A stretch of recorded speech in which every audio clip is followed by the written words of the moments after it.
All right, folks, welcome back to another fast ride. This will be a fast ride today on the planet.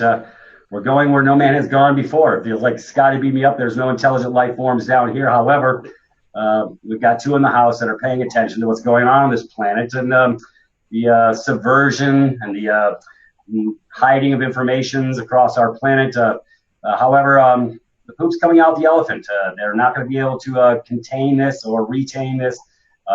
We are finding out it's literally at the speed of light.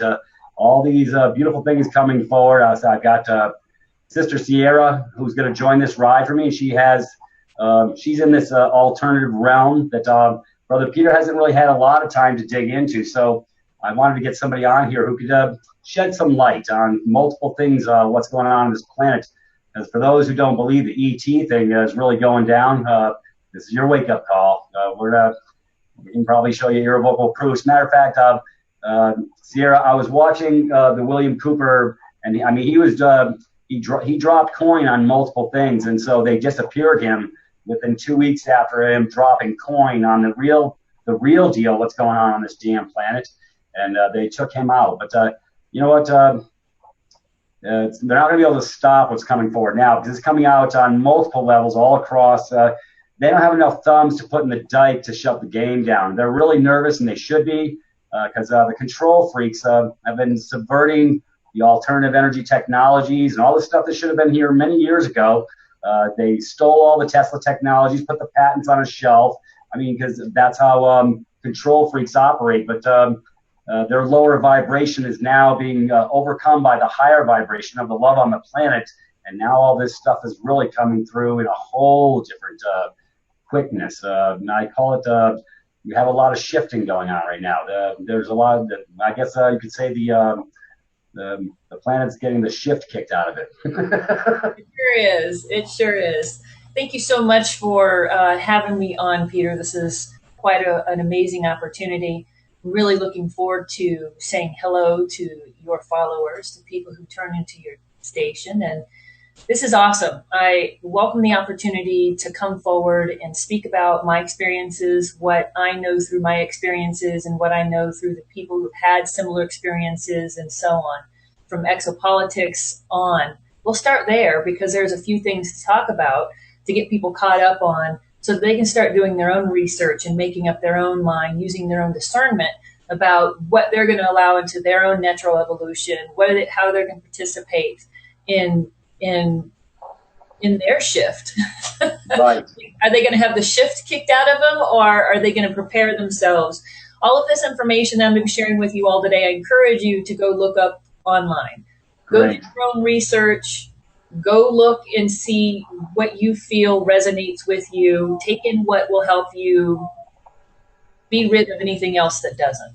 Yeah, well, it's like what I just did a show last Tuesday on all wars are bankers' wars on the military-industrial complex, and Michael Rivera really pulled the curtain back very well on a 200-year history lesson that nobody's ever gotten because they don't teach us in the mainstream media, and it's like a Pavlov's dog-controlled responses from the history books are all bull crap. I mean, everything they're just teaching empty information that doesn't allow for creativity, individuality, because that scares the crap out of them. They want to try and put everybody in the same portal with their control constructs. So, anyways, when I was able to run that, and like I say, Michael Rivera, and that's why I like when you can give informations, links, or whatever, so people can go prove it up for themselves. That's what Michael Rivera did in his 45-minute All Wars Are Bankers Wars, and I ran that 45-minute video actually in real time on the show, and so even if they disappear the YouTube link, it's already on my TV show. So that 2-hour show, I make sure that I like to tape things in real time because I know what we're dealing with here from the nefarious, black-hearted control freaks on this planet that I know are listening right now, and I don't really care. It's way past midnight.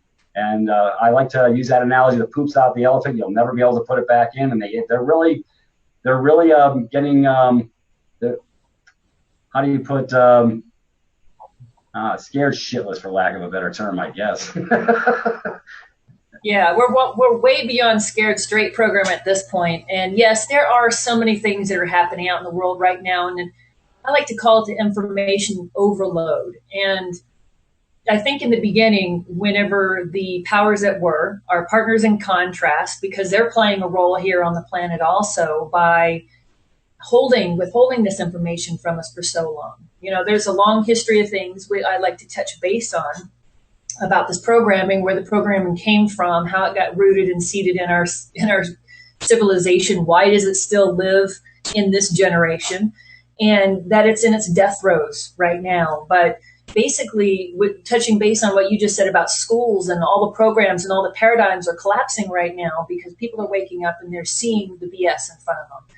They're seeing that what they've been told is not lining up to a multitude of things. People that they love and trust, not only stepping forward and saying, I saw a UFO, or maybe they were involved in one of the many programs that have been running on this planet for a while, whether it be MK Ultra, mind control, super soldier program, remote viewing program, the ET Zeta hybrid program through the military, so on and so forth.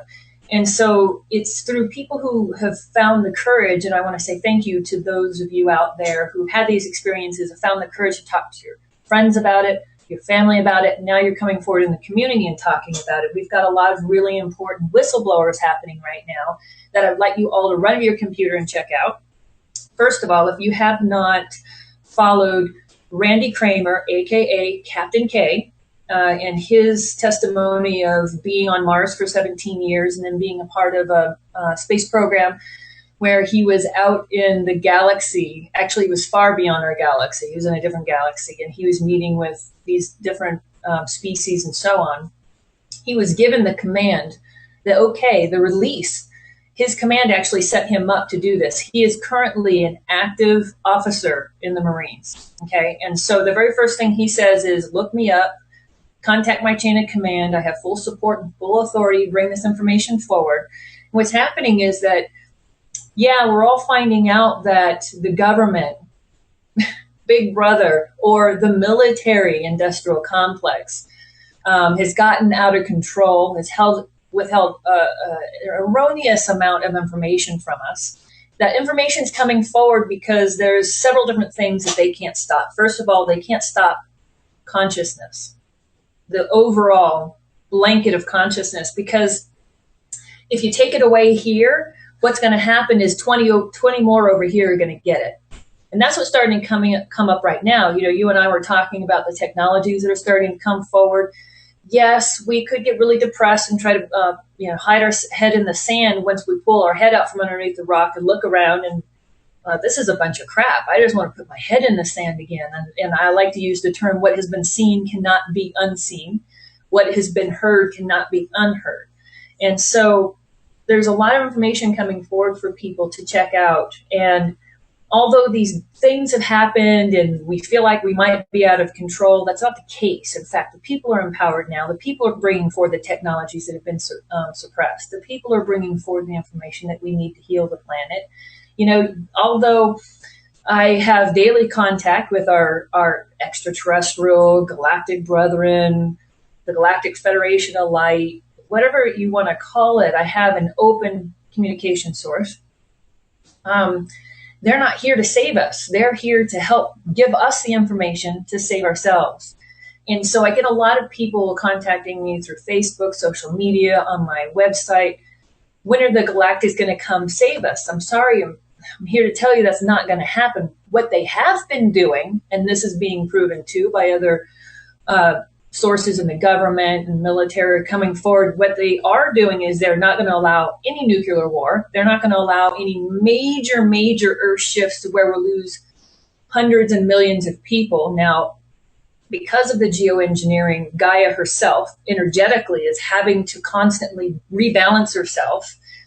But they're there kind of trying to hold it like this until people can wake up, get the information for yourself, and start forming what kind of life, what kind of world, what kind of view, how are we going to create this new step, this next step in our evolution. Having known, now that we know, now that we know that all this has been held from us, now that we know that we need to take control of our own lives, that we need to come forward and start getting involved in our community instead of letting the sickness of apathy. And I get, this is another thing. It's election year coming up, folks. And this is just a whole other roller coaster ride of a action reaction, Republican, Democratic, Independent. This whole nonsense has been going back and forth online, on social media.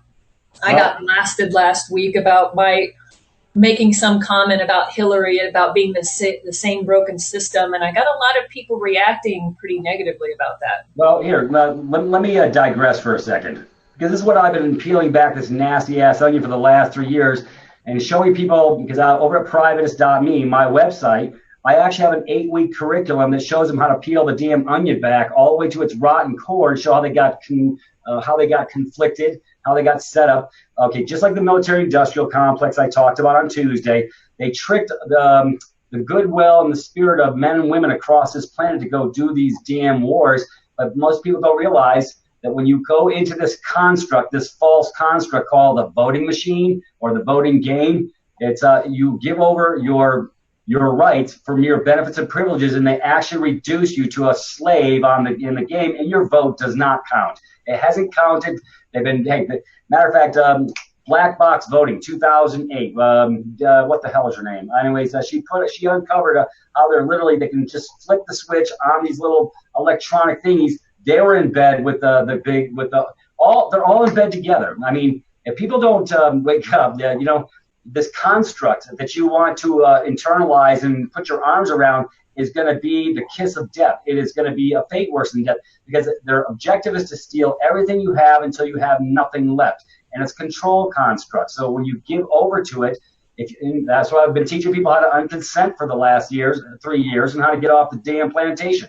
Matter of fact, I've got a special seminar coming up this next weekend that's really going to blow up the planet on a whole different level, because I get to align with the best star riders on the planet, because they get the shit. They're paying attention. We know that this game is over.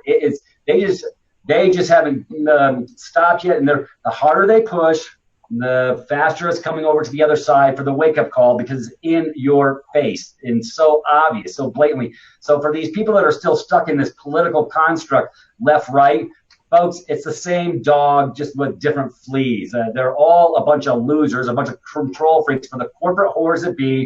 This has been going on since 1871. This is your wake-up call. Anyways, I got excited, so I had to share that part of this is where I'm at on this planet, and I'm bringing forth the quickening, the awakening, and you know what? Cognitive dissonance and all that crap that people want to wrap their minds around. Well, it doesn't change the facts and the truth of the reality that you're stuck in right now. And if you don't like where you're at, that's why I tell people, if you don't like what's being served at the king's buffet table, you can't be throwing meatballs in his head. You can just do a push away and leave. You pull the oxygen out of the room, you go somewhere else. That's what's happening on the planet. Anyways, I still had to share the love. That's great. I think that what I can do, that this would be a good point or a good time for me to just go back and cover a little bit of history, my personal history. And so that people can get a context for where I'm coming from and my perception and so on. So as I stand right now, I have cognitive full recall of many lifetimes through the awakening process that I've gone through. I have remembered that I agreed to be a volunteer, that I came here from another lifetime, and I gave up my natural lifetime in that lifetime to jump dimensions and timelines to come into this dimension in this timeline. And we can get into that a little bit later. It's a different concept of time, space, and so on. But I volunteered to come to Gaia because she sent out a distress call when simultaneously human beings harnessed weapons of mass destruction, nuclear ability, atomic ability, and time travel at the same time. Something bad happened. A distress call was sent out, and my job at the time was I was a Pleiadian ambassador, and I worked on a science vessel, and I had been monitoring the evolution of the planet along with several species of animals and plants that I had participated in bringing to the planet.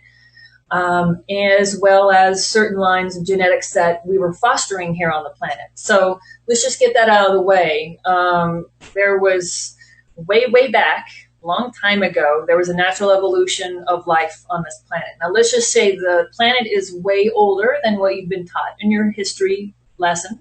And there have been many different forms of life that have popped up, ascended, done their thing, gone on, and then we start all over again.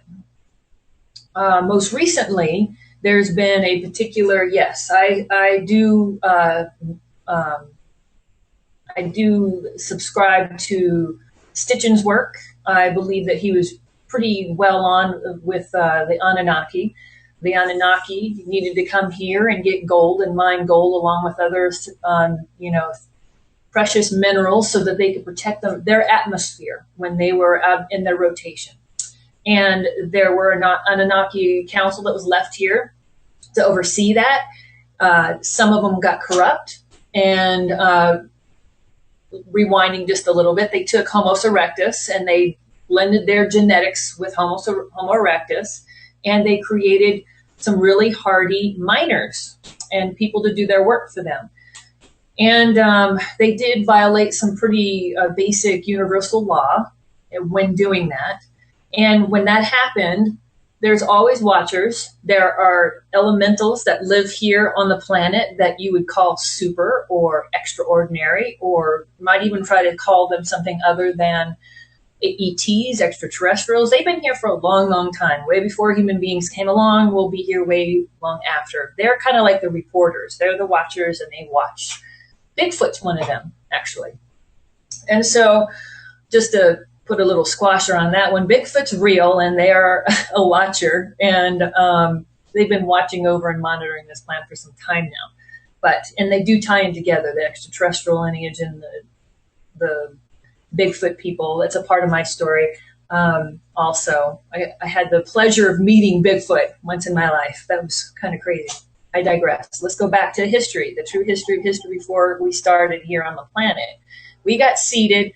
Then a distress call was sent out, another distress call. And so the Galactic Federation of Light, whatever general term you want to say, there is a hierarchy operating out in the omniverse to universes that trickle down into galaxies.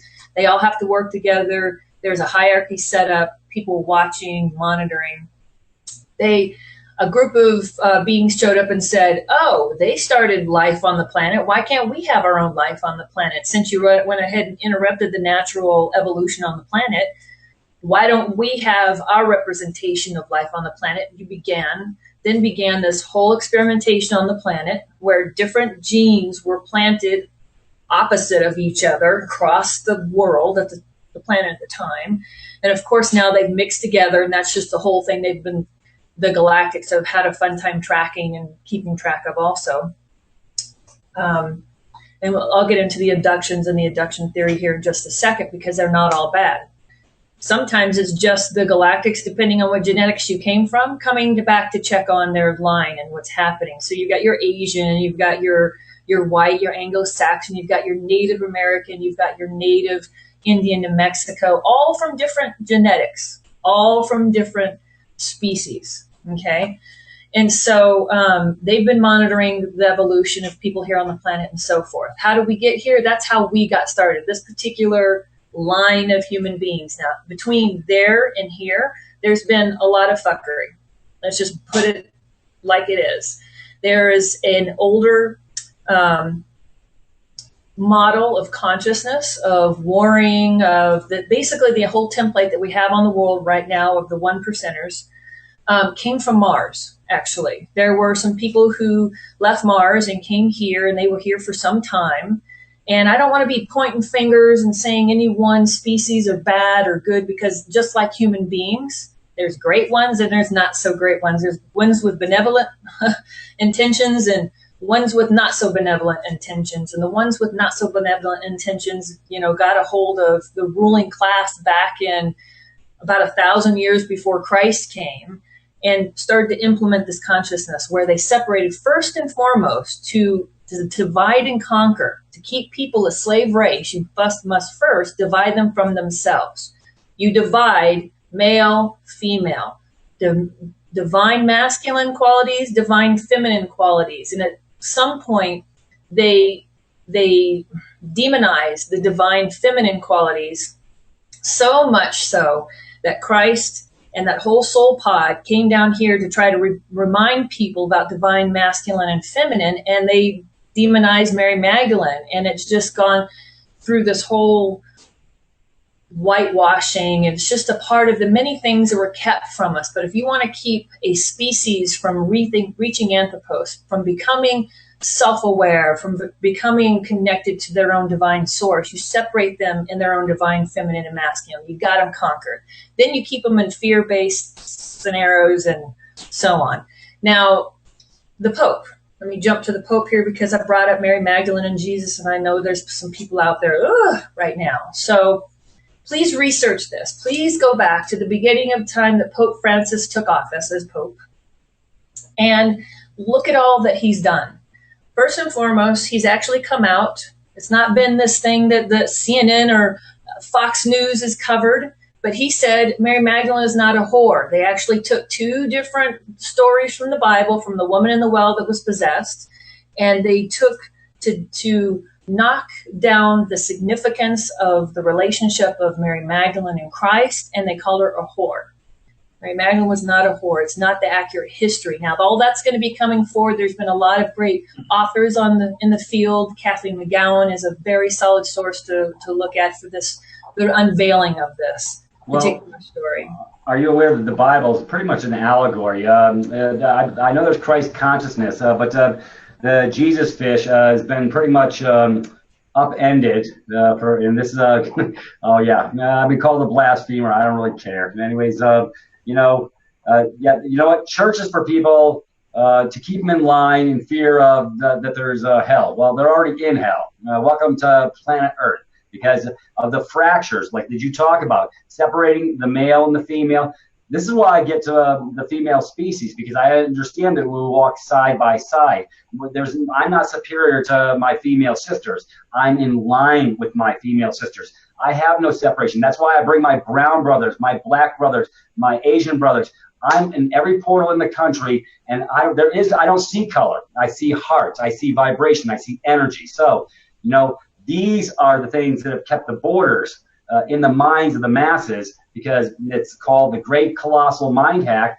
And so, anyways, I did want to cover that just a tad, because you got Brother Bill Donahue from hiddenmeanings.org, I think it is, or .com. Incredible work this man has done on the planet to bring forth, and he breaks down the Bible. And when they talk about it's coming from the East, they're talking about your right mind. They're not talking about a geographic location, but this escapes most people because the concepts, well, hell, let's take a look at chakras and energies.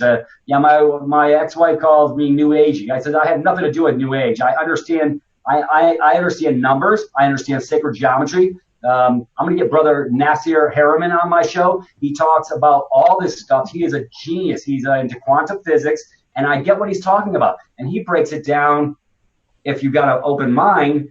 And I understand all the concepts, and they're not foreign concepts. And the mathematical equation, it fits perfect. I understand the golden ratio, the divine proportion, the Fibonacci sequence.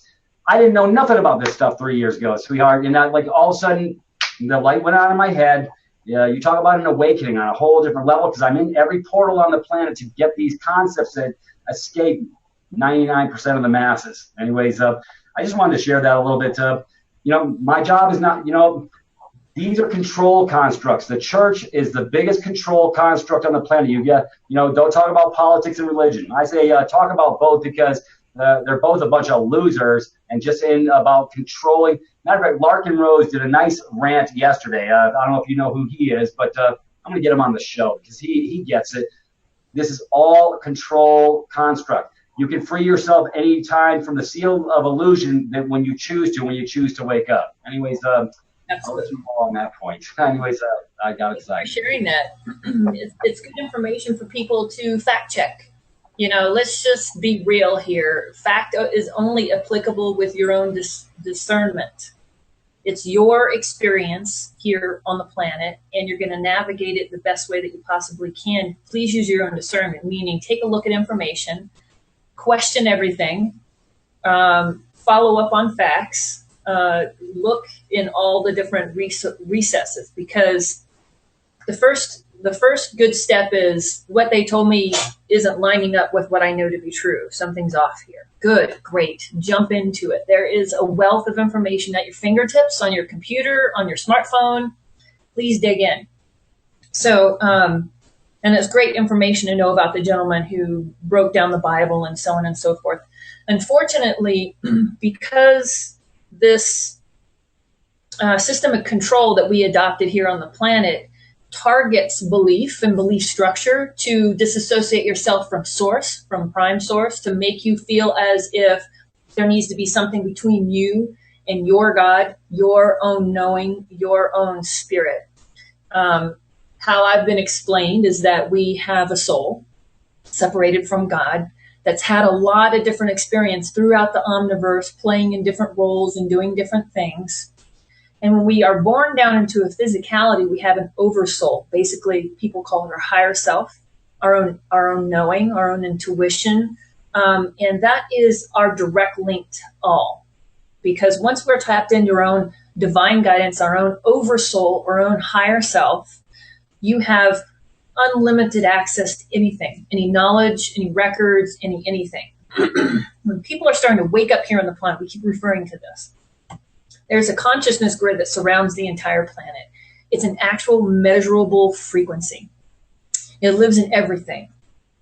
And so everything is energy. Everything has frequency. Everything carries an imprint. It carries information and so on.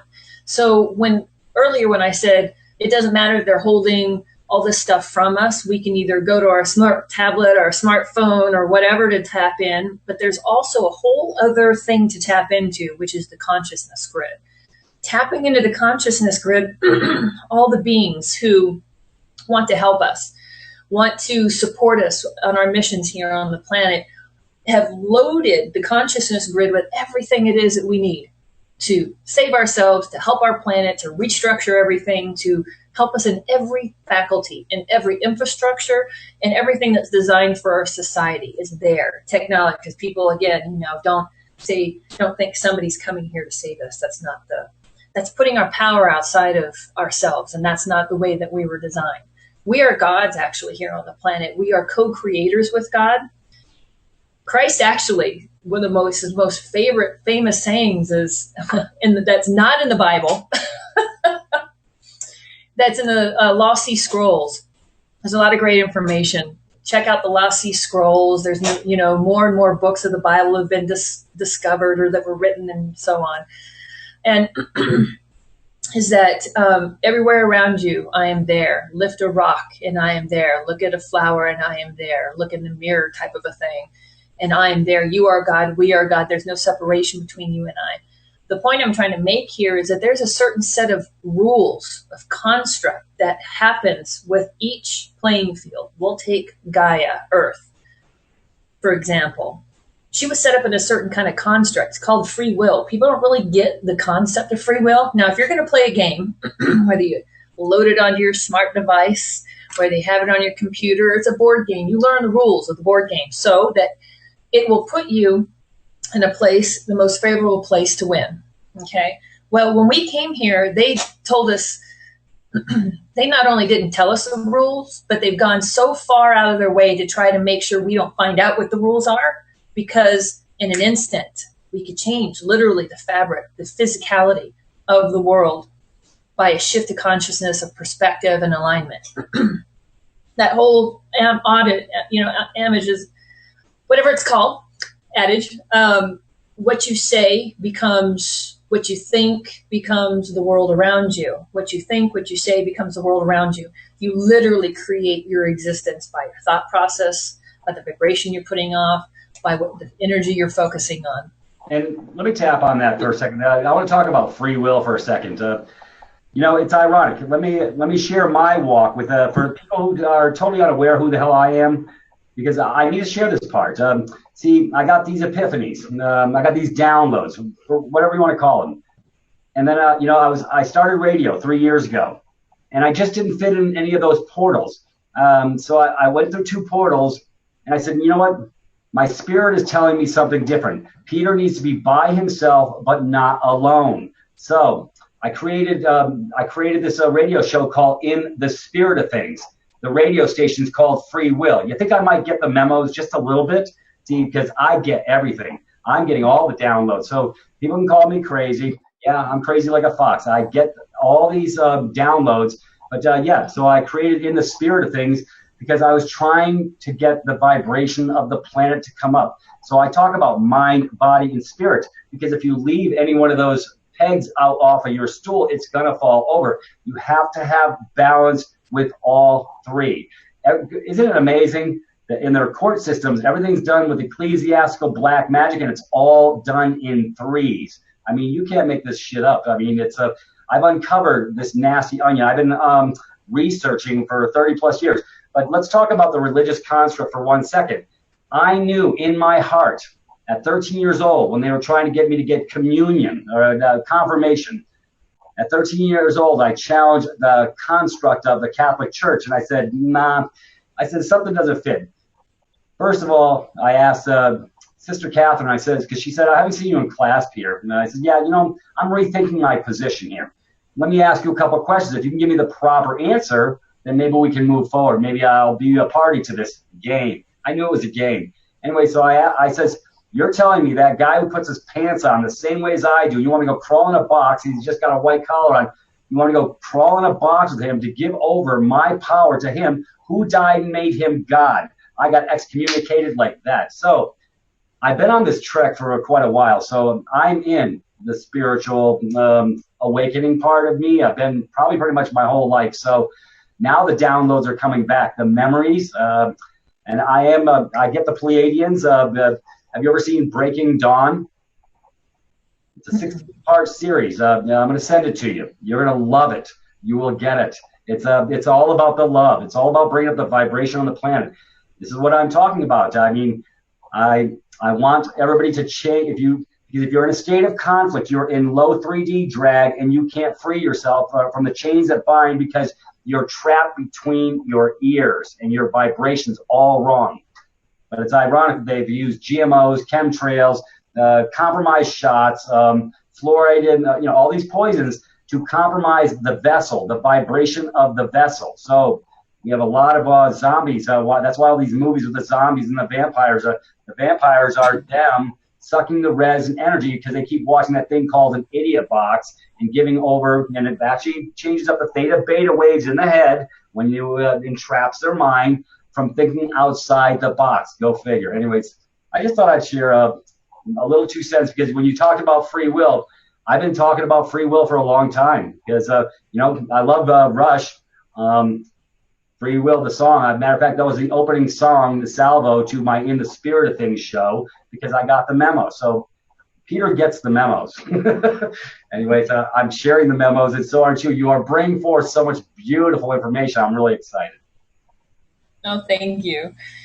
I'll get back to, I know I'm jumping around here a little bit, and I apologize. And I'm also multitasking. I'm on social media network right now and taking answers from people, questions and stuff like that from people. So I don't know. Somebody this last week, a follower of mine, I was posting, I was on the radio show and I was doing something different. She messaged me and she was like, how are you doing your radio show and you're posting and you're talking to me at the same time? You're like Peter. You're multifaceted. I am in every portal, and I can't believe, because it's a really fast ride. Every day it gets a little faster, but multitasking is it's the norm for me now. Yeah, it is. It's where we're headed. It's where we're going. It's part of. So let me get back to my experiences a little bit. I volunteered. I came down to the planet. I was an ambassador of science on a science vessel. I gave up my current form then. I was about 1,400 years old, and I came to the planet to be born down on the planet because with the soul group that I came from.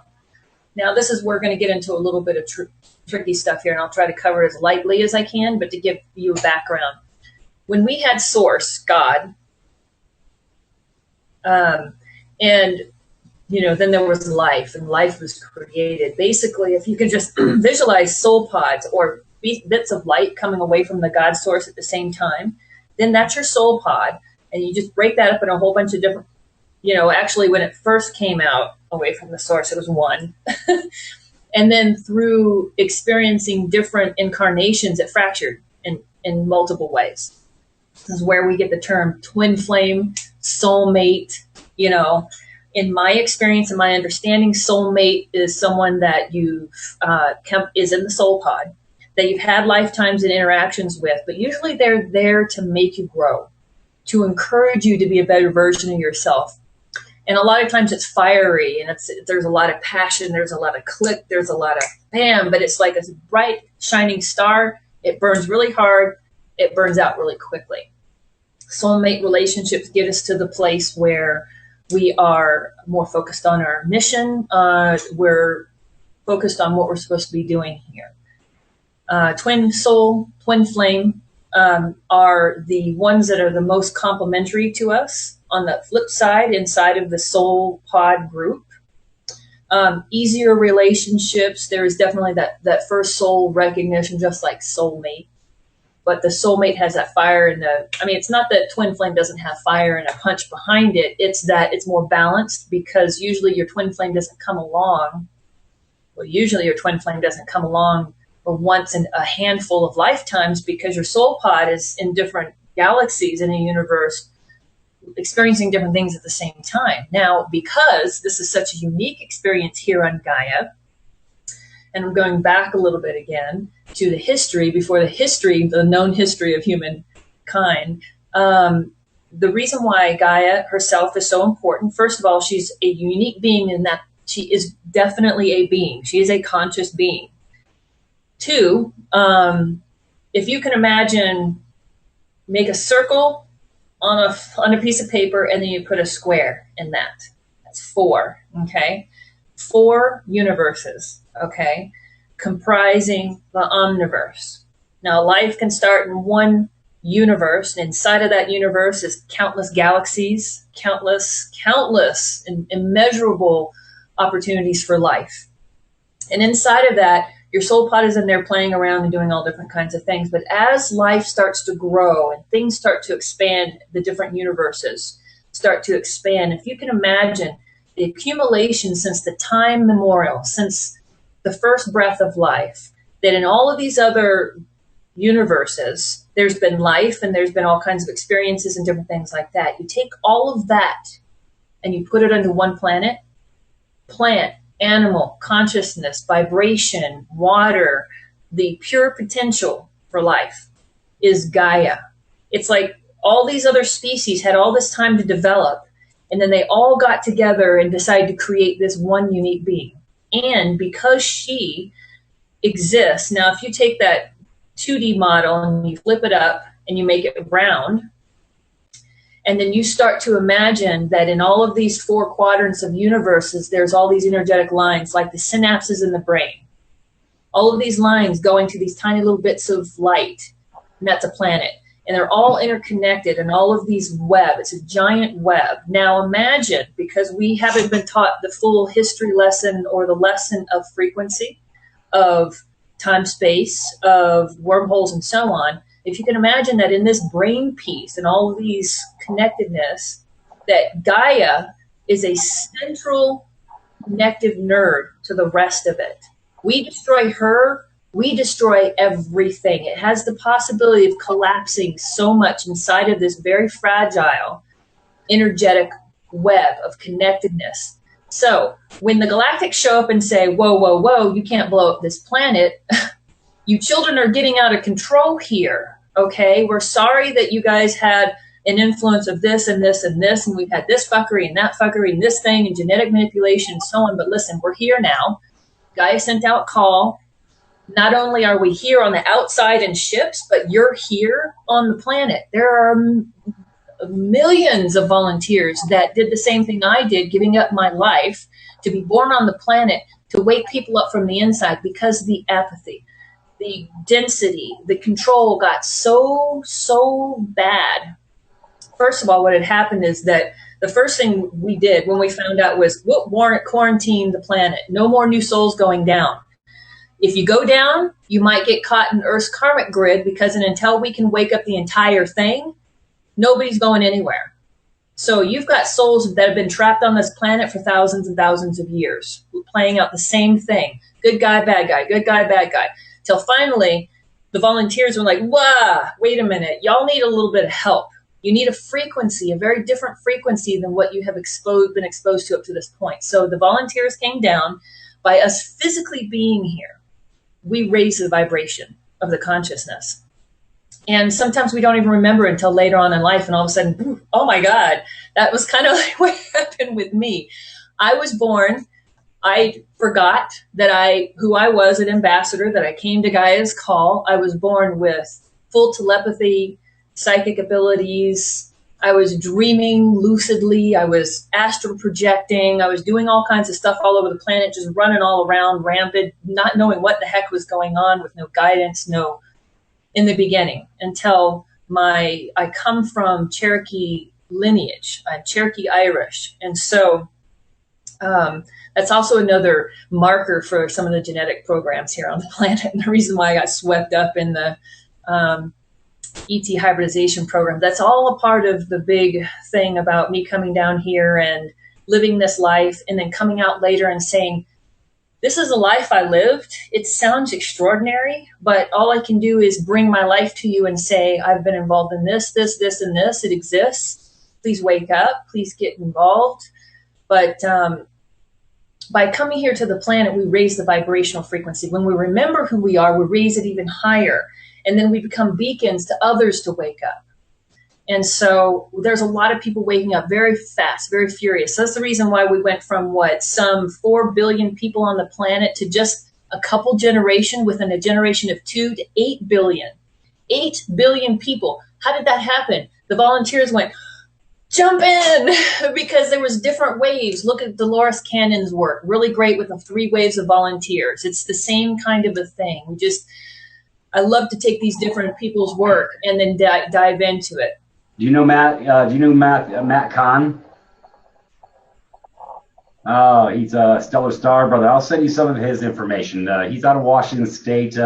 He talks about intent, energy, manifestation, changing your vibration. But you have to actually take an action. See, your thoughts. Yes, you can. Hey, and I'm living proof about thoughts, because I have to smile because I see this beautiful solutions coming to the planet on like the cannabis issue, because I know how to make the paste. I have brother Brad here in Colorado. He actually put out a 19-minute video. He was a second guy on CCN on my shows. He's right here in Colorado. He's processing his site and the information. But ironically, I had a call with Johnny Guzman out of QLP TV about a year and a half ago, and I said, do I got to come down to Ecuador, grow boatloads of shit so I can fix this cancer on the planet? Because I'll give the damn medicine away for free, because I understand how to make the medicine. I actually, for the last 4 months, spent my time making medicine, because as a Navy doc, I like to practice. But here I won't be practicing. The white coats, they practice differently. They poison the masses, and it's just for lucre. They're even inventing most of the cancers they say people have to scare the shit out of them, to get them into these protocols. So this sick system is done. It's going to become self-evident before I get through, and I'm going to make sure of that. And it's already happening. It's already come to fruition. Aligning with folks like Brother Troy from Living Herbal Pharmacy, and Ty Bollinger, who did the Quest for Cures, the 11 sub-programs. I just had him on a couple weeks ago. Do you see the vibration coming up? All the right people are aligning now. And I'm just a voice, but I'm not a lone voice. And so here we are sharing this. So all this stuff is hitting every neuron in my head, what you're speaking of, because I really get it. Thank you. That's why we click so well, brother Peter. I know. It was just such an amazing thing to find you on Facebook. There's 2 different camps. It's like natural evolution of consciousness. Well, that was hijacked a long time ago. So there's this constant, do we tap into the consciousness grid, or do we tap into our technology? And there's these 2 different camps warring back and forth. But I say, please don't disregard technology, because it's the light worker's tool now. It's where you go to get real information, where you go to get real news, to see what's actually happening around the planet. And let me share for a second. Why do you think we call this the conscious consumer network? Anyways, Biggie and Mel behind the scenes brought this all forward, and I got to give them kudos because they're stone cold awake, and we got all these beautiful other partners who are coming to the dance over at CCN. We got Brother Dean, we got Sacha, we got Lisa Harrison, all these light workers, and now they're in French. We're going to go to Spanish next. I got Brother Johnny down in Ecuador. I think Johnny needs a slot so we can help our brown brothers break through the chains that bind of this consciousness shift, and that's what this is all about. You know, it's really great you brought that up about Mexico and South America. I get a lot of friend requests and a lot of requests from people. Not only that, my name is rooted in Spanish, Old World Spanish, Sierra Neblina, and that's mystical mountain, misty mountain, foggy mountain. No, I wasn't born with that name, but let me just tell you a little bit about my history so you can actually know why. Why that? Because when I came here to the planet, I wanted to get max exposure. I wanted to just jump in. And when the volunteers come to the planet, they also choose the most broken families and systems that need to be healed. When we as volunteers come down, our star seeds, that's another popular term for us, indigo children, crystal children, so on. And so the awakened ones, the way showers, the forerunners, all of that. Came down here to volunteer, and we're bringing up the vibration of everyone. It locked in our own DNA and our own encoding. We were awoken at some point to remind us. We weren't able to sleep. We didn't come into comfortable situations. We came in healing things. So I came into a very broken home. My mother had been abused by her own father. When my grandmother found out about it, God rest her soul, we just put her to rest a month or two ago. And she did something that was unlike any generation in the 50s. She found out that her husband was molesting her 2 children. She kicked him out of the house, got a divorce, and raised him on her own. And she was a very strong Irish woman, ran a bank, retired, and so forth. And my mother just had kind of a screwed up sense and sensibility around the men and the father figures in her life. And when she was 16, almost 17, she was in Orlando and near McCoy Air Force Base. Look it up, please. I encourage you all to. McCoy Air Force Base had a lake. They called it the Bottomless Lake, and locals would always talk about the lights that would come in and out of this lake. They knew it was an Air Force base. Nobody really knew what was going on there. A lot of people from not in the area was stationed there, and so on, officers and such. She was at the Ranch Cafe, and this was near McCoy Air Force Base in the early 68, 69, 70. I don't know if it's there anymore or not. But it was a famous hangout for the officers off of McCoy Air Force Base. Like I said, maybe she had just turned 17, just before her 17th birthday. And this very attractive, very tall, very mesmerizing officer walked up to my mother, and we're very tall, 6'2" she was, I'm 6'3". And he sought her out and started talking to her, and then dating her. Now, he was her senior. You know, he could have been, I guess we were just by looks in the 20s or 30s range type of a thing. But come to find out later, he was an otherworldly type being, okay? Sought her out from her Cherokee Irish heritage, and she became pregnant. Went to find him. He'd been transferred off the base. All of a sudden, he's disappeared. She has since then had messings with her memory. All she can remember is that she used to call him JJ. She can't remember his last name, and so forth. Now, I have a lot of compassion for her now because recently, during the writing of my autobiography, which will be out this summer within the next month or so, where I count detail by detail and bring you as much detail and fact-finding that I can find with this particular story, and let you walk away with it what you need. But in looking at all the facts, she met a man, JJ, and she became pregnant. He disappeared. He was transferred off base, top secret. They couldn't tell her. During the time that she was pregnant with me, first she started dreaming about these blue beings, an angel, she called them, coming to her when she was sleeping. talking to her, consoling her, because she was now 17 years old, pregnant, from a broken home, and didn't know what she was going to do. She really thought that she'd had her life planned out. She'd met, the officer, and she was going to settle down, the officer and the gentleman type scenario.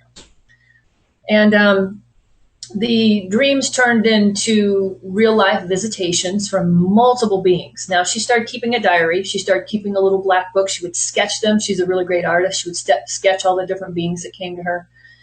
And then she hit about the 6-month mark, and those fun beings that came to her started to change to military operations, to Zeta abductions, to all these other encounters that were really stressing her out, really pushing her to her wits' end, her psychic, psychological ability to really handle what was happening.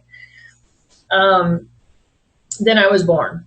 And then I went through, because my mother was broken in who she was attracted to men-wise, got us into a lot of situations. I was the firstborn. I was born 5 days before her 18th birthday and born awake with all different kinds of psychic abilities and so on. She was very upset, constantly crying, very torn individual. These are all the things I account in my book. And we, fast forward through life, it was physical abuse, mental abuse, molestation, different things like that I endured, because I then ended up being the eldest of 6 children. Okay, different fathers, all of them.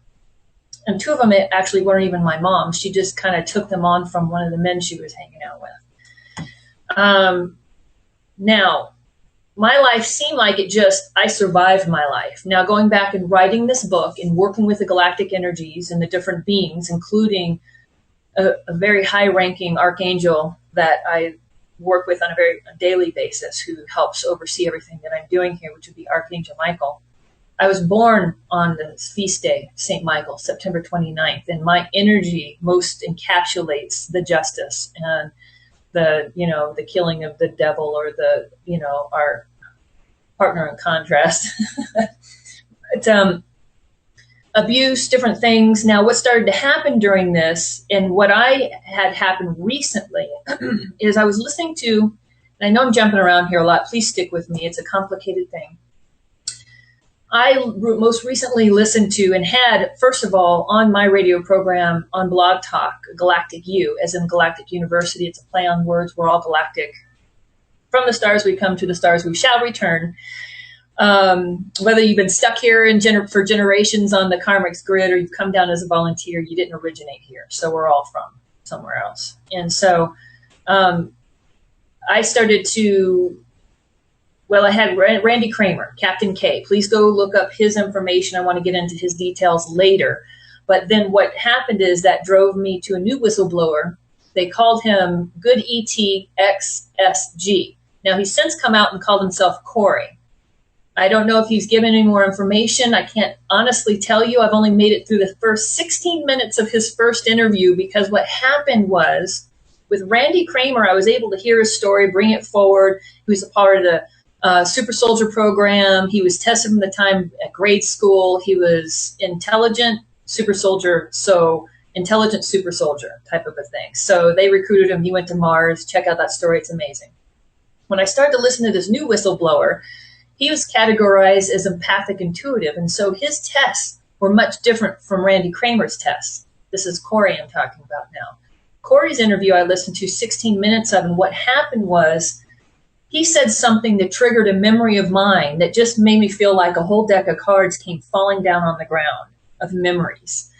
And so I was clipping along in my autobiography pretty well, and I was getting up to the college time, and I was going to move it all the way up to 2012 and release that thing. And this thing has kind of thrown me in a tailspin, because I remember being tested in the same way as empathic intuitive. Now, how does this all tie in? Don't know who my father is. I have a good idea who my father is now.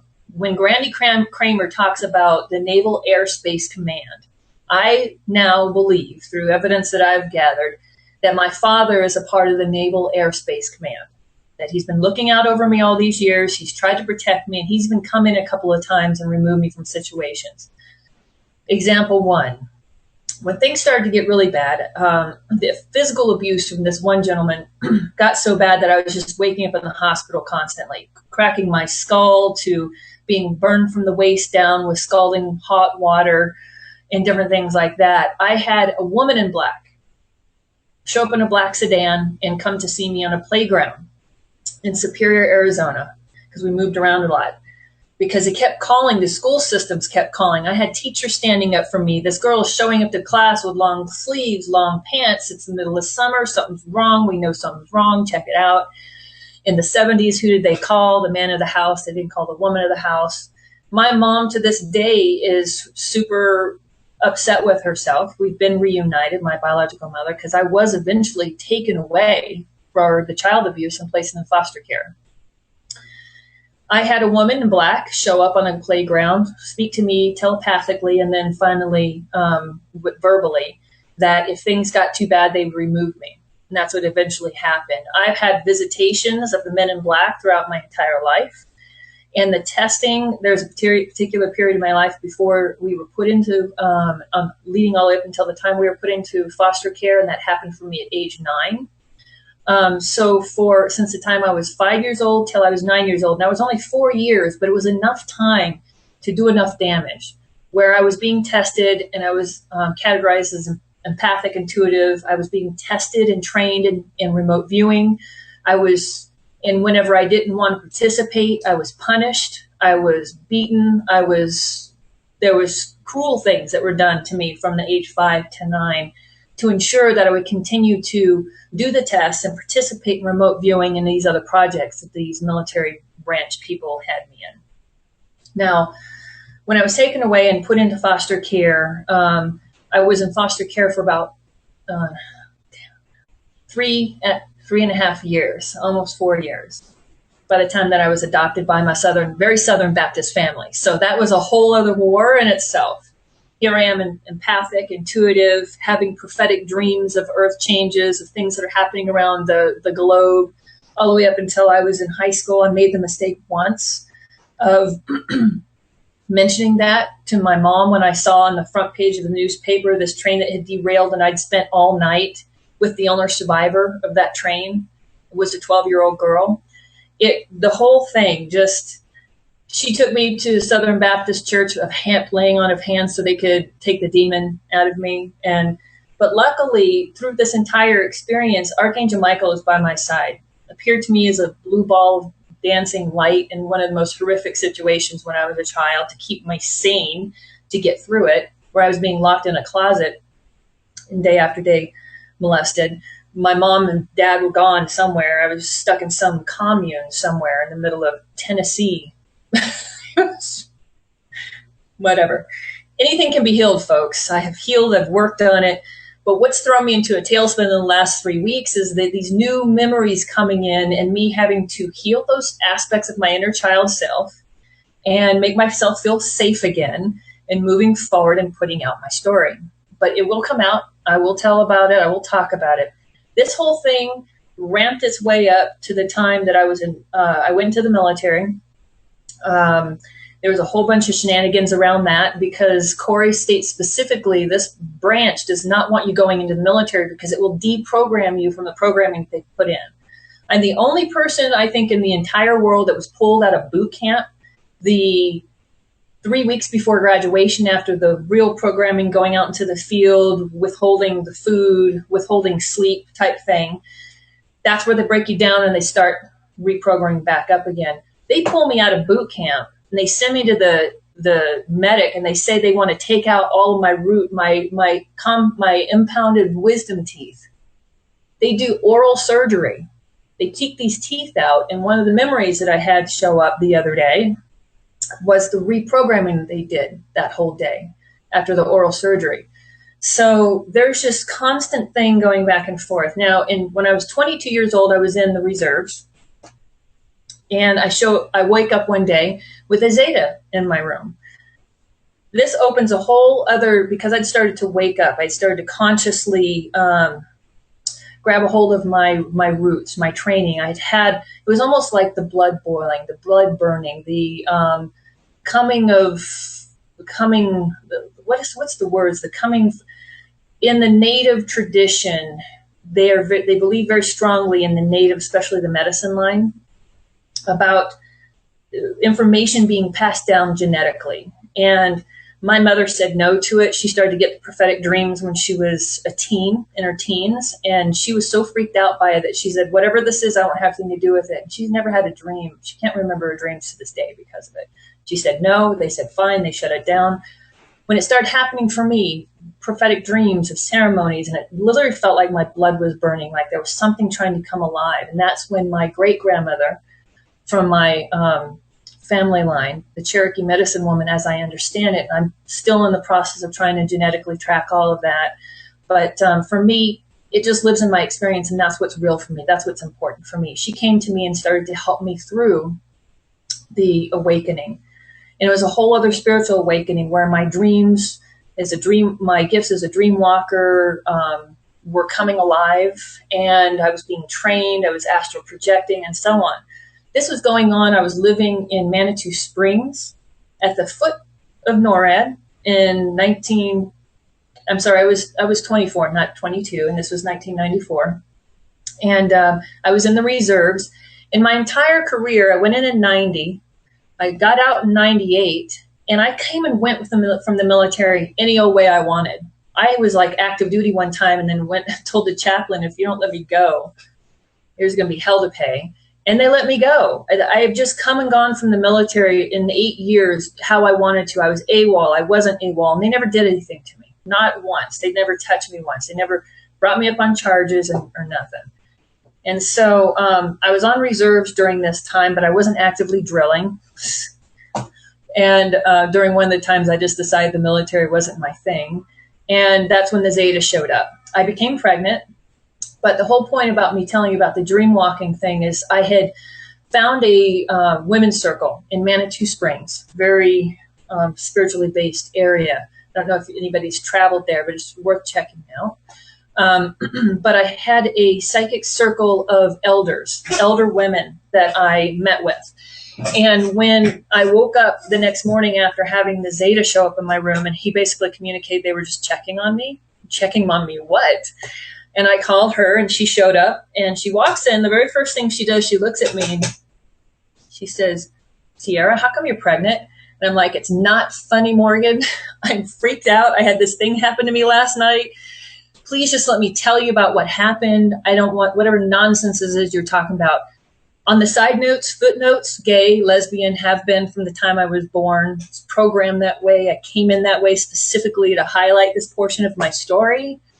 I would probably align myself more in the balanced way of bisexuality, but I'm leaning heavy left on the female end of things. But anyway, the reason why that's important is it's not like, oops, I slipped and I'm accidentally pregnant for my partner. There was none of that. Okay. So I called in Morgan and I said, what is this thing? Why do you keep talking about this pregnancy thing? And I'm trying to tell you about this Zeta, or this, actually, I just said this gray thing in my room, right? I had no idea, no context. She told me about the hybridization program, how it goes back generations. I'd just been reunited with my biological family. I went and found my mother and all my brothers and sisters. And she encouraged me to call my mom to verify it. I called my mom. I said, Mom, have you ever dreamed about blah, blah, blah, UFO? And I was being told sarcastic about it because I thought this is the most ridiculous. I'm probably the most grounded, like reserved person you can ever imagine, and so based in reality that this constantly challenges my own construct, my own story, and my own experiences. So I'm right there with y'all, folks. So I'm constantly questioning. Please do. And so they formed a psychic circle around me because they first asked me, what do you want to do? Because this is what usually happens. You're pregnant, they take it, usually before you even know. You just happen to wake up in the middle of it because you're waking up consciously. You are activating all your full faculty. You saw something happening. You woke up in the middle of it. What do you want to do? I said, I want to break the contract. I want to keep the child. And so we were successful in me holding on to that child for 4.5 months. And then I woke up one day and it was gone. It threw me into a kind of rage, depression, anxiety that I still struggle putting words to. And like the violation, the pure violation. What? Now, later on, I've understood. I volunteered for this program to bring light to the situation. But I still have my kind of ego 3D mind sometimes that just really wants to classify it solidly as a violation. But it's a sole agreement, and I'm good with that now. But then I wasn't. I didn't know what was going on. I thought I was crazy. I started asking men in my unit, you ever heard of this gray hybridization program? And I tried to stir up as much junk as I possibly could. And I thought I was crazy. I thought that maybe, and then I withdrew from my psychic group. I was just withdrew from everybody. I was so angry and upset. I thought that they had tricked me, and I'd psychosomatically made myself swell in my stomach. That's not the truth. That's not the case. I've since gone back and taken video testimony of people in my life during that time, and they're all just like, that was the weirdest thing. I'm 6'3". I was 145 pounds. It was very easy to show at 4.5 months, my stomach and stuff like that, and then it gone, and the bleeding, and then the issues that I've had with my reproductive system ever since ended up with a total hysterectomy in 2005 from the fuckery. And so, I went into a rage, and then I went into hiding, not really hiding, but just withdrawn inside of myself. And I was trying to figure it out for myself. And my girlfriend at the time was involved. She was actually there when the Zetas came. They put her to sleep for 4 hours on the toilet. We had somebody visiting. They heard something going on. They went to knock on the door. They woke up on the couch the next morning. I'm just trying to put these pieces together. Like, what is going on? This is madness. And finally, I guess I had asked enough people in my unit, or made enough of a noise, that I was driving home because I was working in construction. I was the lead framer on a construction project in Colorado Springs. I quit that when I became pregnant, and I started driving the Roach Coach. So I'm still driving the Roach Coach. I'm depressed. I'm not wanting to take anything else on in my life. I come driving up to my apartment complex, and there is a black 4-door sedan and 2 men in black. This is before the Men in Black movies came out. This is before they even started talking about the Men in Black, but I knew somehow they were there for me. So I got out of the car, I slammed the door, the Roach Coach vehicle, and I'm like, it's about damn time I got somebody's attention. I just knew they were there for me. They open up the door, I get in behind the driver's side in the back, they shut the door, they get in, we're driving, and I realize I'm in the car with 2 men who have not said a word to me yet. And I start to freak out.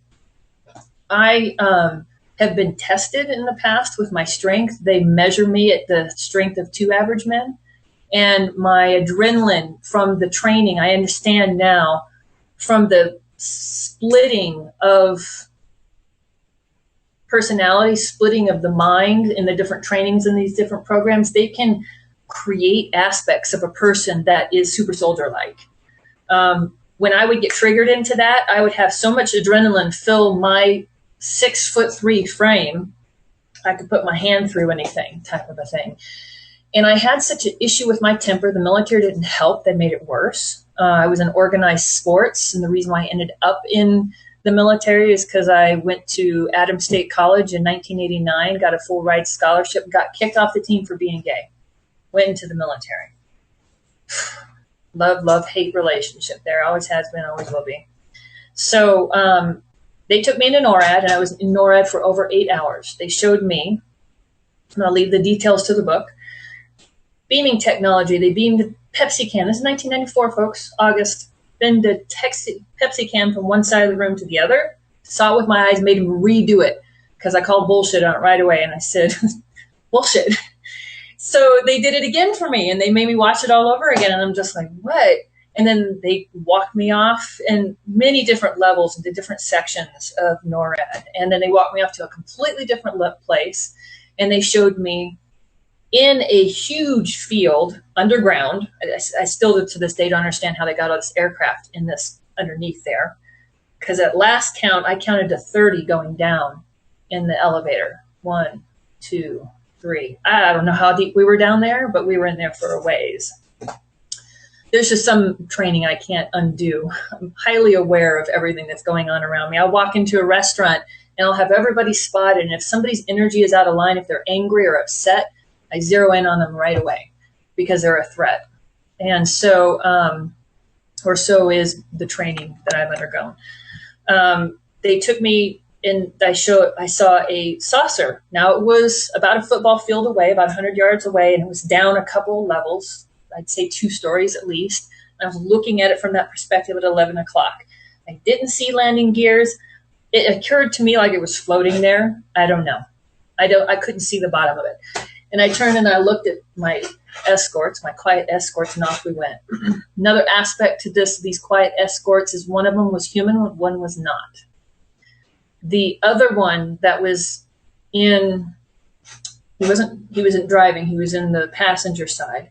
I kept staring at him because when we started to drive, I started to notice a pattern. I mentioned a couple moments ago, I get a lot of adrenaline when it's triggered. I had a bad temper. It took me hours to calm down when my adrenaline would start to go. I'd have to pace around. I mean, I'd be just the typical, like, geared up, whatever, sports head or military head or whatever, and just lock, cock, and ready to rock. So, when I started to realize that I was in a car with strangers and they were talking to me, my adrenaline started to run. And I reached for the door and it wouldn't open, and it went full tilt. And in just a couple of moments, I was looking. I don't know how long it went by, but I do remember that we were in one part of the town when I started my adrenaline. We were in a completely different part of town, going from the north side of NORAD into a completely different entrance. By the time I came to, my adrenaline had been eased in my body, and my mind was blank and clear.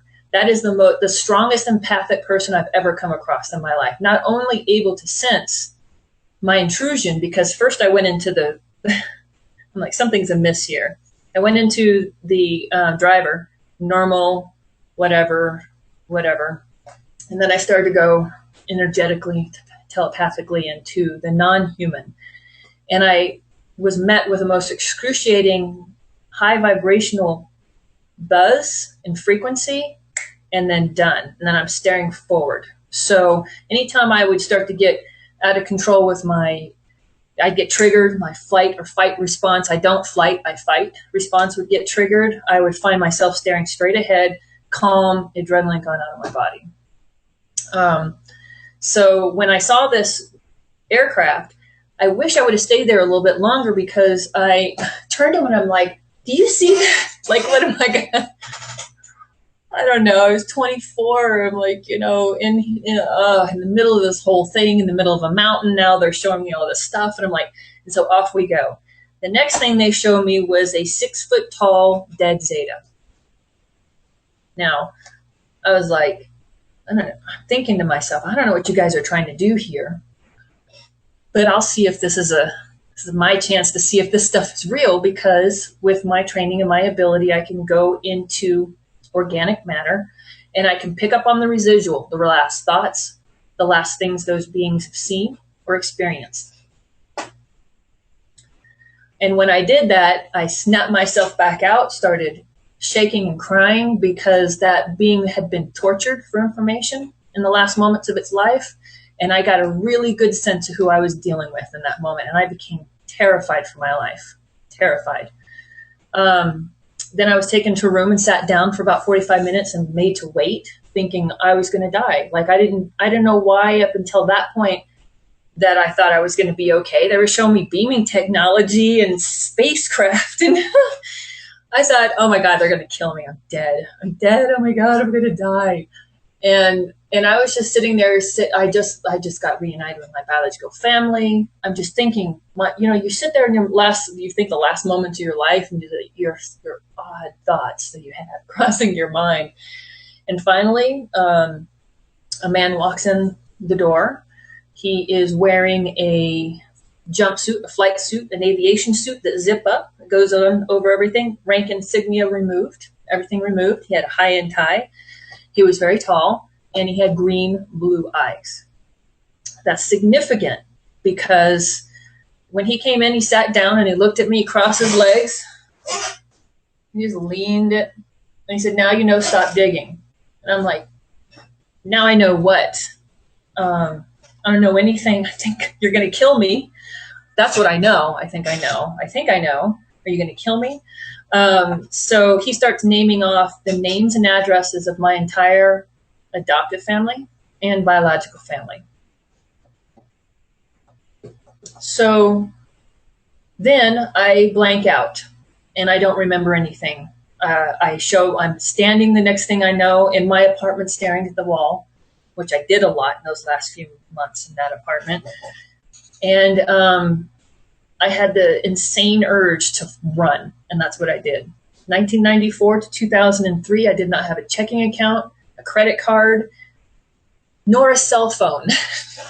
Y'all could not find me if you wanted to. I went on a search, traveled all over the United States, really researching my lineage of Cherokee, really furthering the training with my psychic abilities. And then I came back to Colorado, and I met a woman who said, you know, first of all, I was working with her in construction because that's the field I stayed in until I retired in 2007 when I had a massive stroke and died.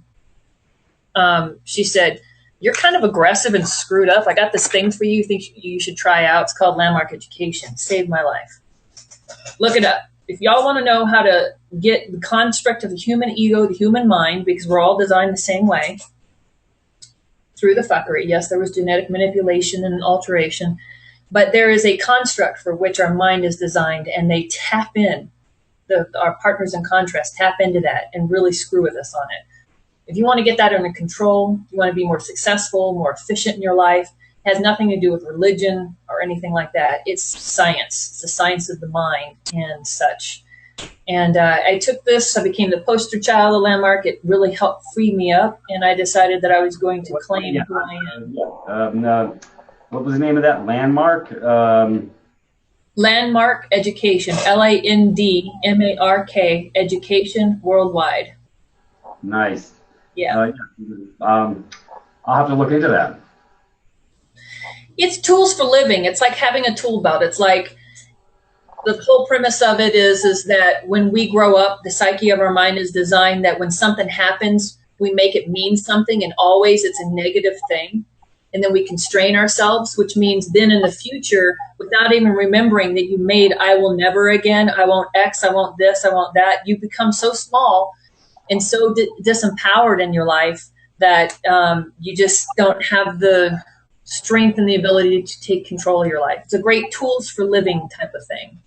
Oh, I like mind science. I get mind science, the real mind science, not the bullshit science of the corporate whores that are running this construct, and all their medical science is all skewed, viewed. It's all bastardized science. That's not real science. Anyways, I'm well aware. Anyways, onward, Landmark. Anyways, maybe you can get. I guess I just have to pull up the link, huh? Landmark Education worldwide. Yeah, they're out there. Cool. So it worked for me. It worked well for me, and I was a poster child for it because I was a living, walking, breathing ball of mess, you know. And they got me so freed up that I started to take control of my life. I hung my psychic shingle. I became registered with Colorado Search and Rescue and up in Summit County. I helped them find people that had been gone for a while. I could only do that for so long. I really entered the stage of my life, the spirit training. I worked as a medium. I worked at animal communication, all the realm, the spirit, human spirit realm. With that, I was seeing angels and things like that. I was seeing galactic beings, but I didn't realize they were galactic beings. I thought they were angels. And so I was really getting schooled in the world of who's who and what's what out there. And taking my hard knocks because I was empathic and I was taking on people's stuff. And so I had to go through learning how not to do that either. And that was up 2003, 2004. I became a leader for Landmark Education and worked on staff for a while.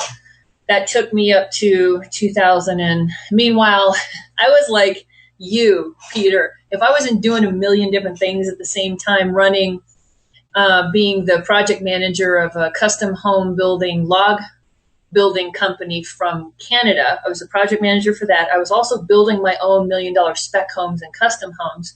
And I was working full time in the Winds of Change bookstore in Frisco, Colorado, as the psychic, medium, healer, intuitive, whatever. People would walk in and the bookstore owner would send them to me, and I'd work with them wherever they were in their life.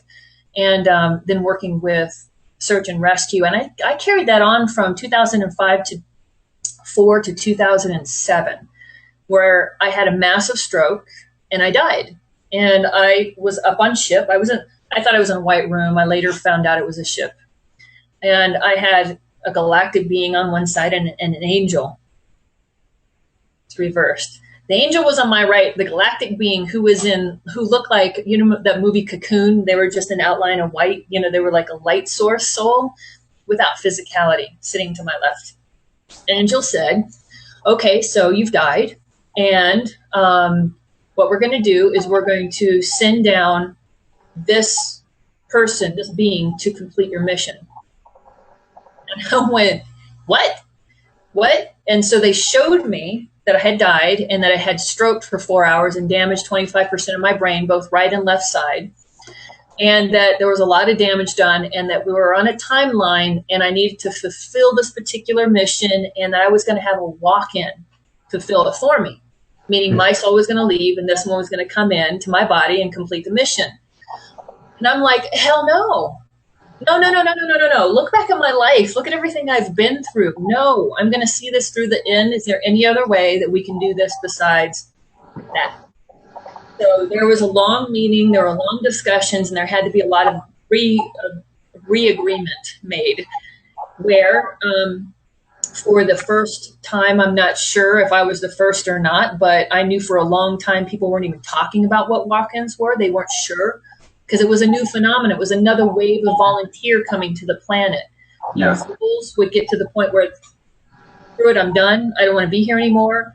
And they're in a particular place, in a particular timeline that could affect the outcome of X, Y, and Z. Right. Walk-in comes in, soul leaves. It's usually through something traumatic, like dying, crash, medical things. It's ironic that you talk about walk-ins because I'm well aware of them. I died in 1974, June 7th, 1974. I died 3 times on the way to the hospital.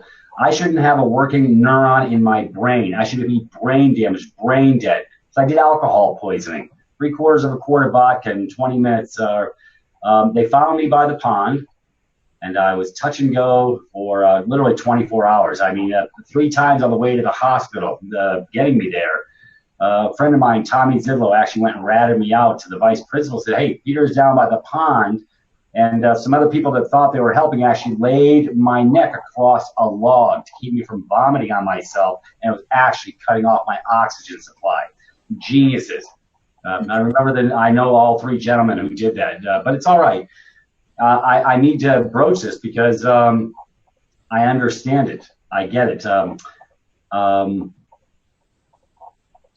I got my marching orders while I stepped in when I was 16. So 2 years after this went down, but I'm pretty sure a walk-in came in because, wow.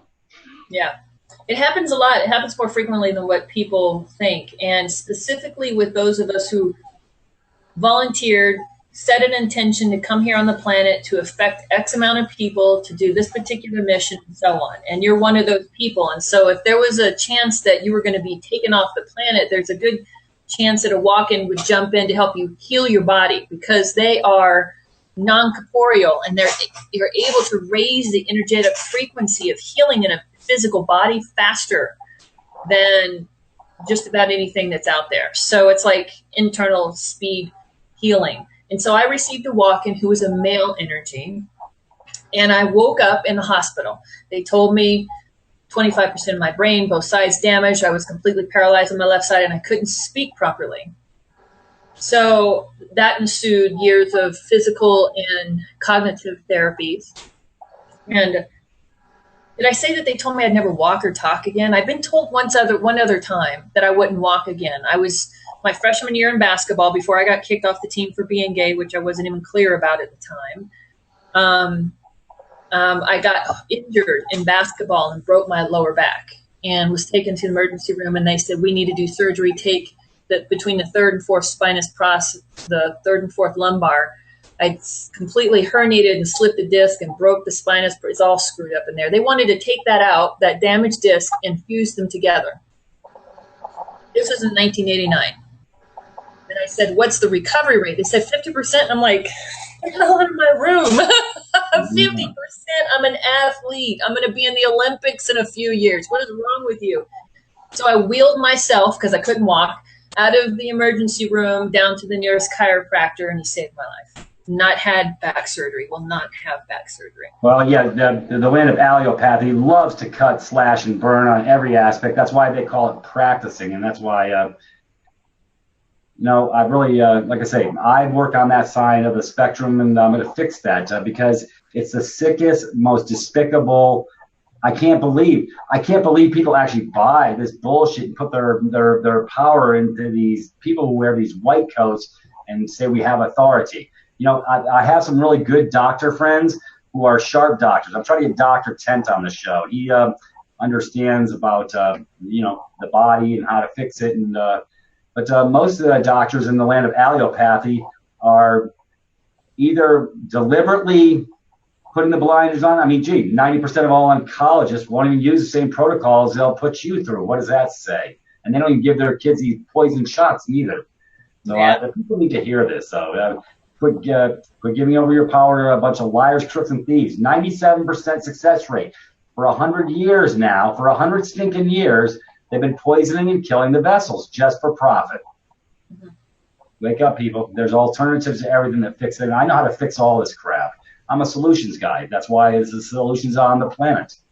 That's awesome. I'm glad you're here doing that work because we need you. And I fell into the system. You know, had my stuff together. I had a great business. I was living in Summit County, Colorado. I had insurance. And so I started taking on these issues. Now I was never sick when I was younger, never threw up, never had the flu, never had chicken pox and none of that. And, then things started to alter drastically when I was vaccinated for Desert Storm. Oh, yes, those lovely vaccinations. So my body started to deteriorate. Also, I think from the messing around from the Zeta program, you know, I think there was some conflicting stuff going on. There was also, you know, energetically we hold things in our body. And when I experienced physical abuse as a child, that's an energy that's trapped in the womb for women and, you know, and other places for men and stuff. And so it's like I had a lot of things stacked against me in my reproductive areas. And so I worked with a specialist in Vail, but, you know, I just started to break down physically. Had to end up it was two different things. I had severe pain with my menstrual cycle and I had migraines. These two things consistently took me out of, I couldn't have a regular job if I wanted to. I couldn't do a 9-to-5. I adapted. I was strong, physically fit. I like doing things with my hands. So why not remodeling? Why not building? Why not all that other stuff? And I did that for many years, and it served me well for a while. But when my physical well-being started to break down, I put my trust in the Western medicine, and they ruined my body, and they damaged my liver, and I'm still healing myself to this point. And I would just tell people to please wake up and do I will turn you on to Brother Troy. He is a master. He's a chemist. I had him on 2 weeks ago.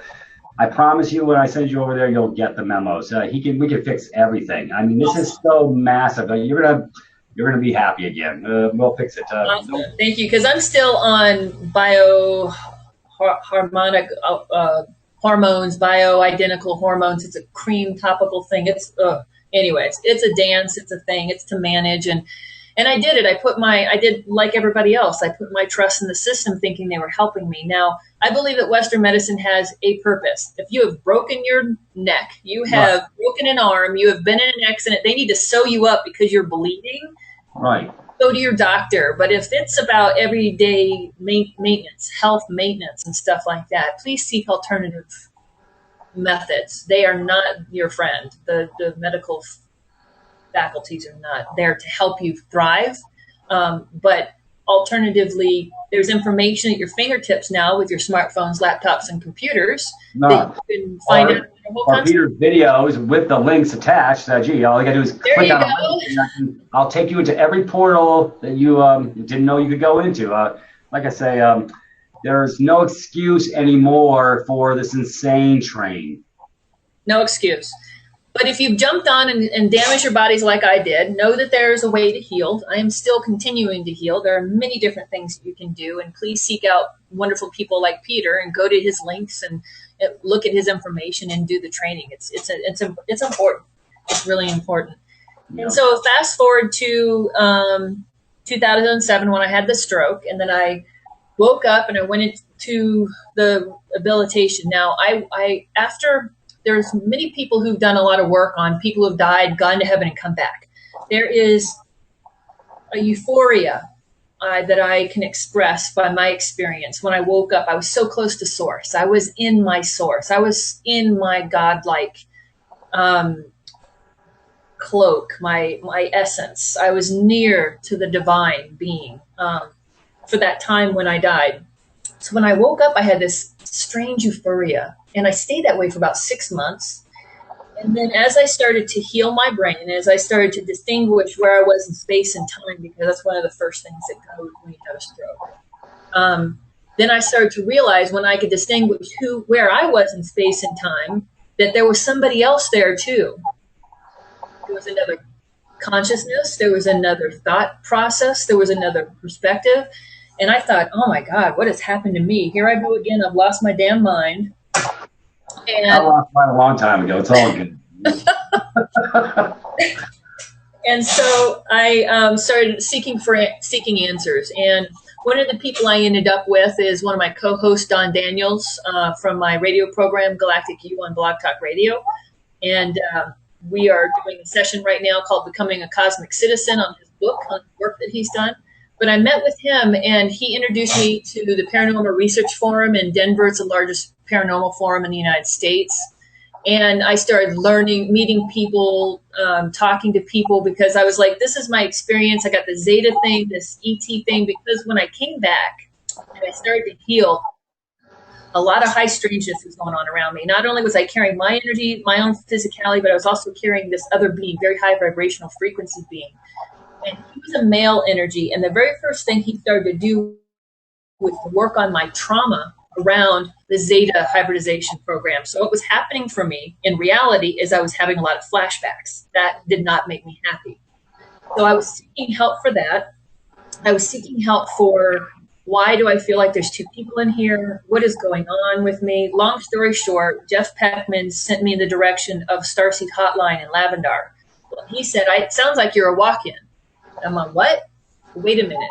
But I didn't fit the mold of walk-in. And eventually we created a new term called the braided walk-in, where the host soul stays and the braid comes in for a short period of time to help with whatever they need to help with, and then the braid leaves and the soul stays.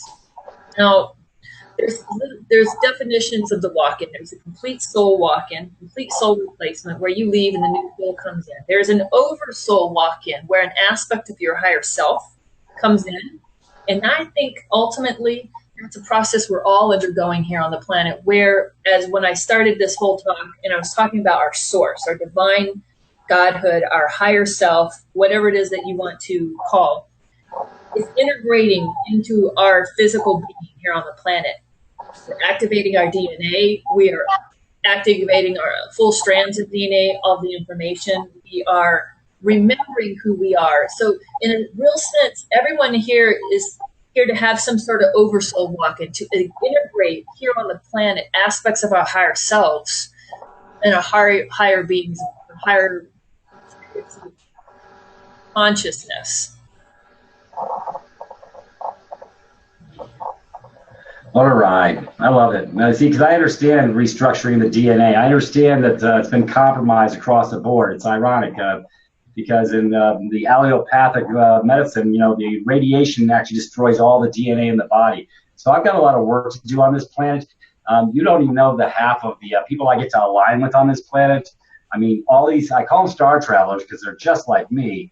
And they get where I'm coming from, and now we're all coming together. You know, I just put my vibration out there, and they just come. It's like pennies from heaven. But look at cannabis. They've been trying to mind hack on that because the cannabis reactivates the endocannabinoids in the system, restructures left-right brain, allows for homeostasis for the body to come back online, opening up the third eye, and they've been blocking it, but now they're playing the games with it on the legal side of both of these issues. And now you got the GMO crap with Monsanto just climbed to bed with not Ecuador, but that's one of the southern countries. Anyways, so it's a game. It's just another money game. And I'm telling people on the planet to wake the hell up, because if you don't become self-sufficient, you're at the mercy of somebody else. Just like we got brother Mike Adams coming forward with his dense, nutritional, organic growing. You don't even need a backyard. These are just stackables. I mean, the technology, everything that's coming forward, and I'm bringing them right here so that I can bring this memo forward and teach these capacities. Because everybody worry about, well, it's not legal. I say, you know what? Are you waiting for a fucking permission slip from dumbasses? When are you going to wake up, people, and quit asking for permission? That's part of you giving over your consent. You got no power. It makes you incompetent. It makes you impotent, and it also makes you a slave. Anyways, I get excited about this stuff.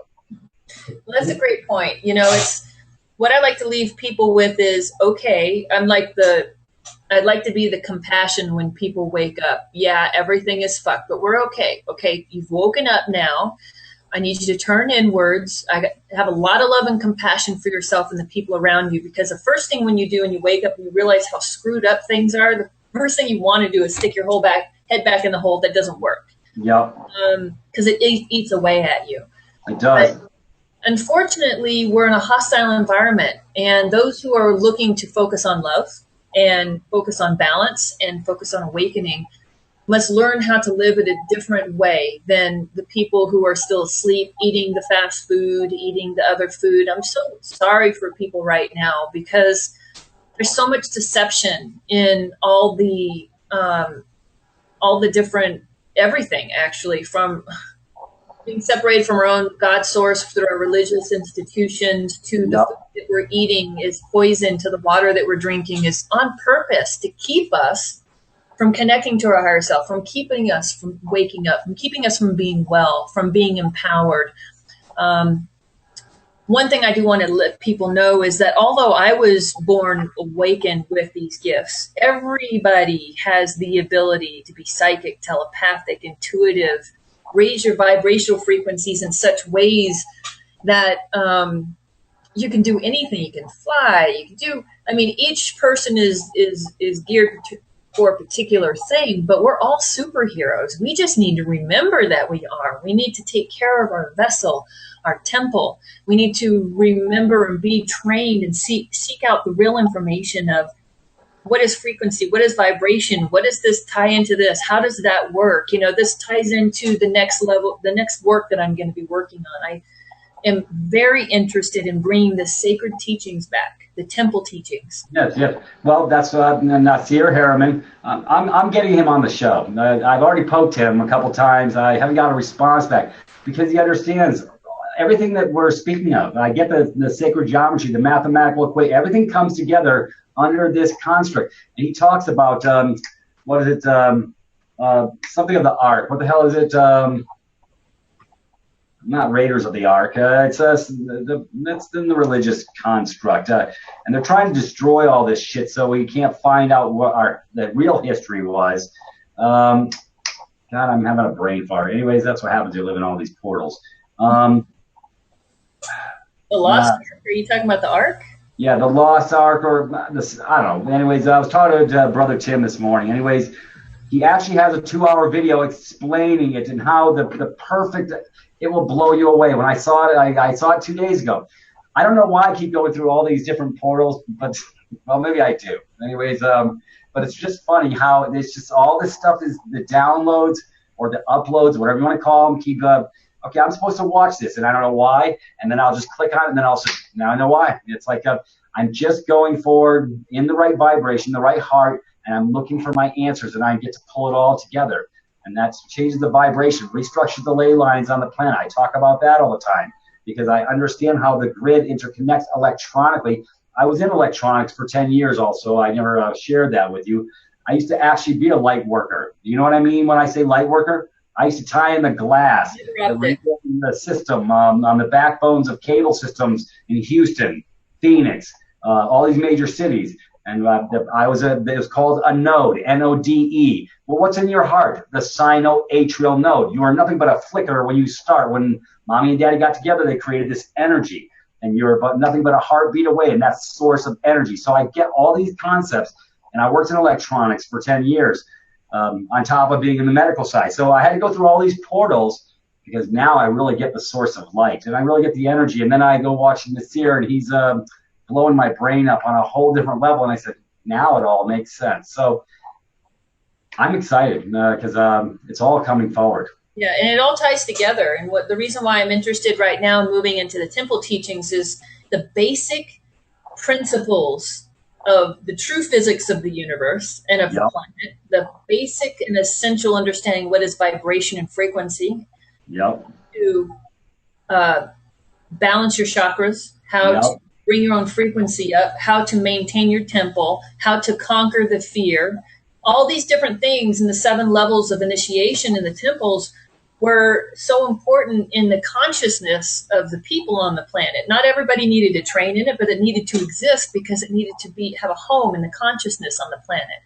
And so I'm being asked to make it a home in the consciousness on the planet again and bring it forward in my work and some works and different things that I'm going to be doing.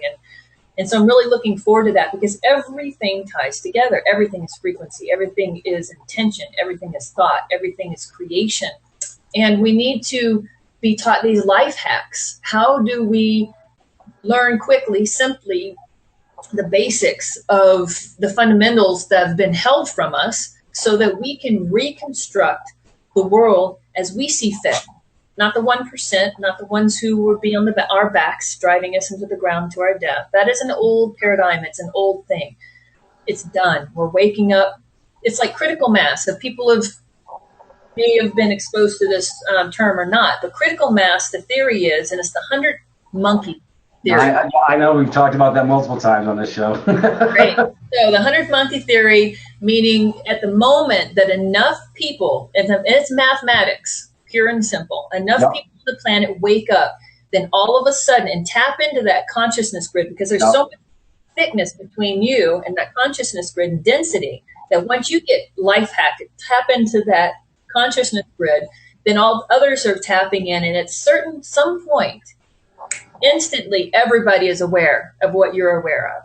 Now, until then, we will keep sharing and having conversations on avenues and outlets such as CCN TV, Blog Talk Radio, any other way that we can put our light on, put your frequency out there, because that's what I do too. I put my light on and I say, listen, I'm here for anybody. I've done it, seen it all. The people need help. You need, call me. We'll have a session. We'll talk about it. We'll get you empowered in your life, because I'm about empowering people, removing the obstacles.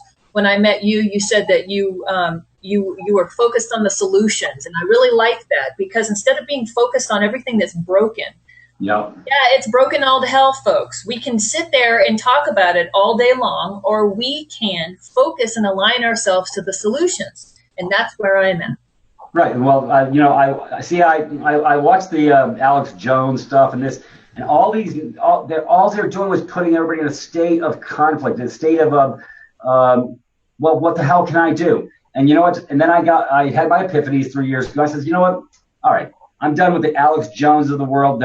They're not bringing forth any solutions. You know what? I'm going to bring forth solutions on the planet, because I can find the answers to anything, because I'm a really good digger. I can find information, sort of like finding the 121 National Institute of Health reports that cannabis cures every cancer on the planet. I found those posted over my International Cannabis Patients Wall so people can see in real time.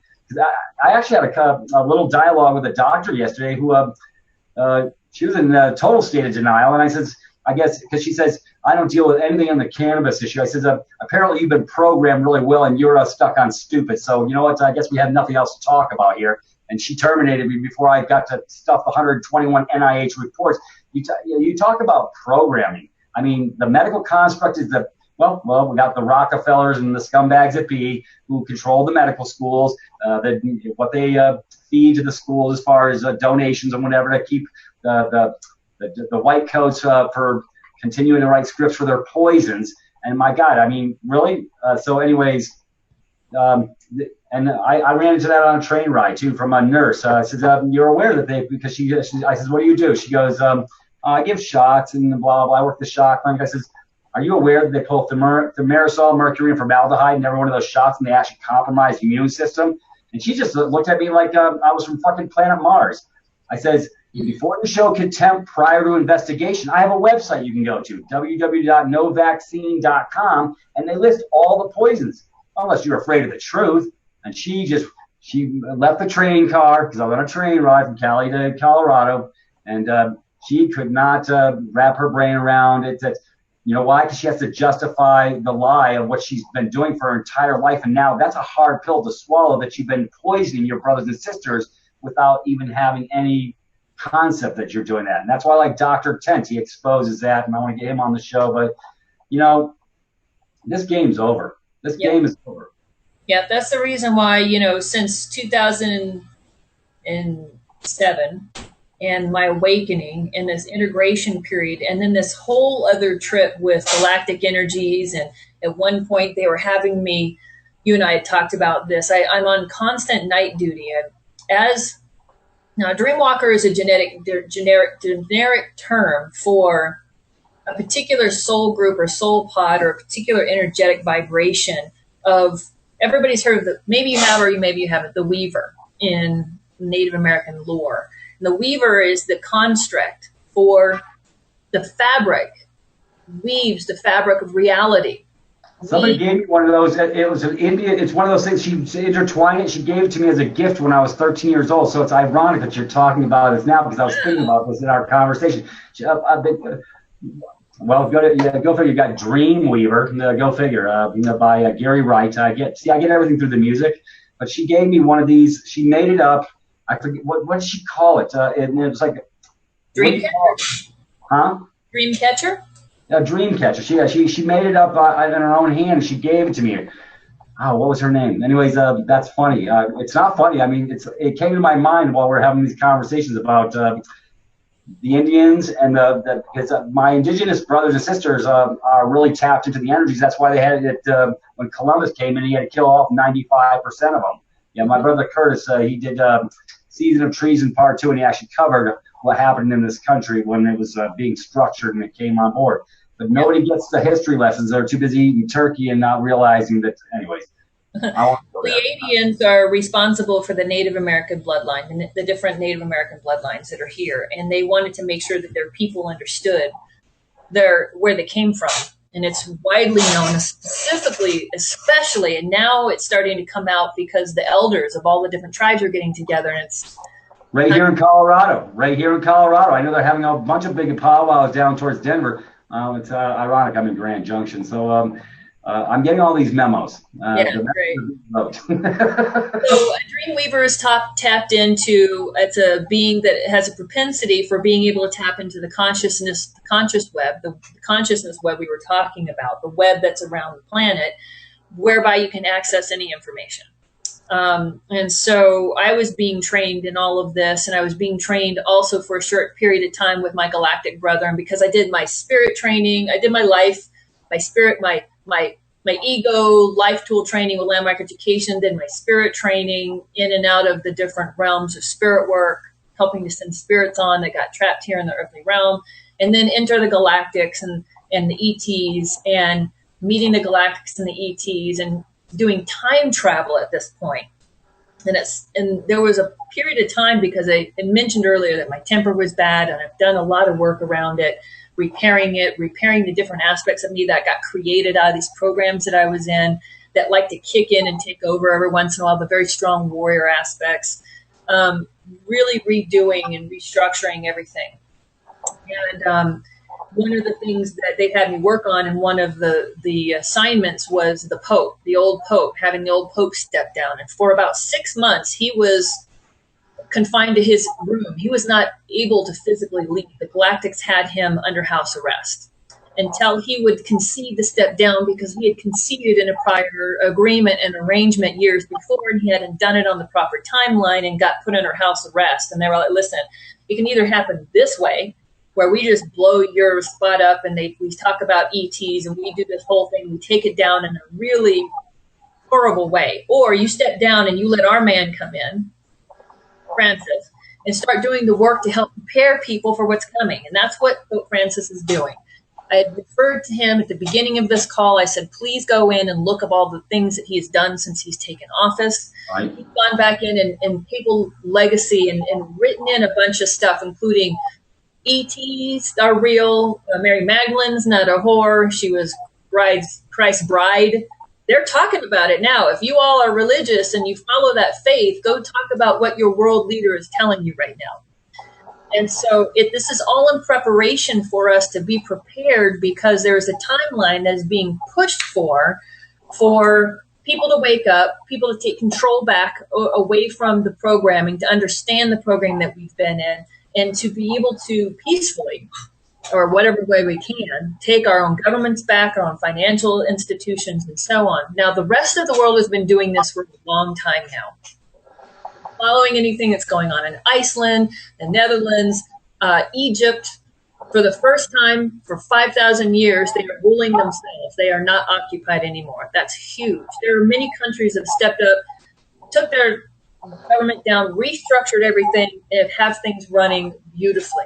Yeah, and matter of fact, you have these other outside-the-box countries actually creating their own internet to keep the nefarious ones at the CIA, and they're creating their own construct that can't be controlled and hacked and whacked by the sorry-ass cheese balls. And these are some nefarious, black-hearted whores. You know what? They sold their souls for lucre, and they think they're going to have a jolly good time at the end. They don't realize they've compromised their soul. When they look in the mirror, all they see is black, dark, looking back. Because if you cause duress on other souls and you go out of your way to do that, you're not going to be getting your joy moment.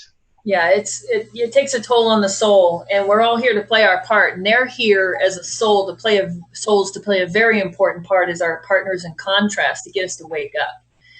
And the ones that there's been other programs I've been involved with, I brought to people's consciousness the idea of containment during the opening games of 2012 Olympics, where I got on Enlight Radio and I was prompted and prodded and pushed by my galactic brethren to get out and start talking about this concept of containment, because the concept of containment is that there's a timeline and there's energy and there's a frequency around every being, every soul. Certain people were targeted in the beginning, because in 2012, people were waking up and thinking we're going to have rapid ascension. No, that's not the way it was ever designed.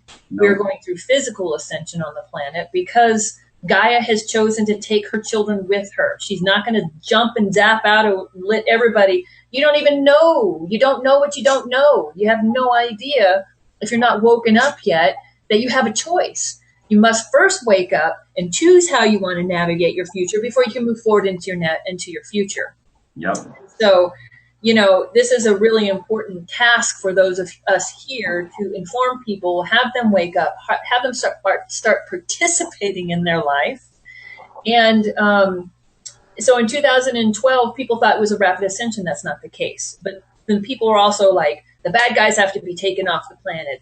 The galactics have to do all of this. Well, we participated in a huge program of containment where we started to physically remove key players, these bad guys you were talking about, if they did not line up or stop doing or stop participating or bring the information forward like they said they were going to in X, Y, and Z. There's been a timeline in this for a while. The galactics and the angelics have been meeting with world leaders for a long time now, folks.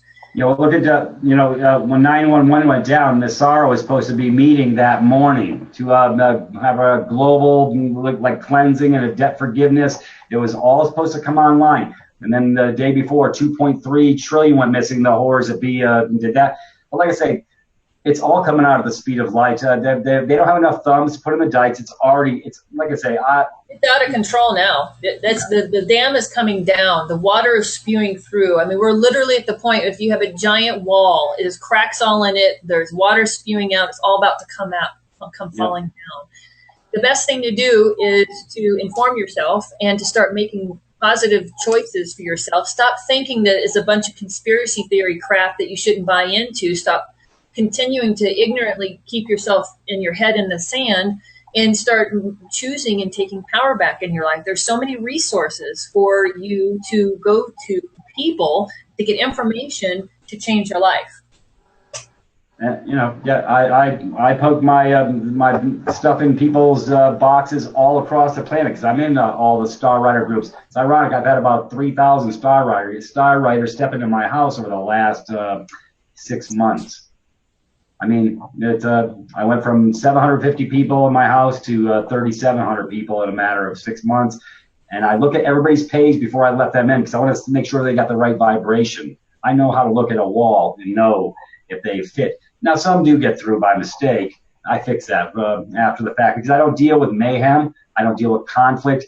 And if you can't, you know, and I don't live with denial either. So if that's where they live, they have no business hanging out with me, at least not at this point in time. And maybe they'll get the memos down the road. But right now they have some more speed bumps to go over for themselves. Mm-hmm. And this is not just about the galactics folks. You know, I'm here for the animal activism, environmentalism, and like on down that list is human support. But I'm here always for people. And when I started to, then I woke up in 2012, then I jumped into these different groups. They sought me out, brought me in. They wanted me to be a part of their house, and then decided that I didn't fit in their house and kicked me out of their house. And in 2013, I decided to launch Galactic U. Galactic U is a play on word. It's Galactic University. And I have this vision, and I'm continuing to develop the vision of platforms, multimedia platforms to bring people information. Right now, I have 5 radio programs over 3 days a week, Sunday, Monday, and Tuesday. Sundays is alternates programs. Tuesday alternates programs. So effectively 5 programs over 3 days, every single week on Blog Talk. And it's to bring people information.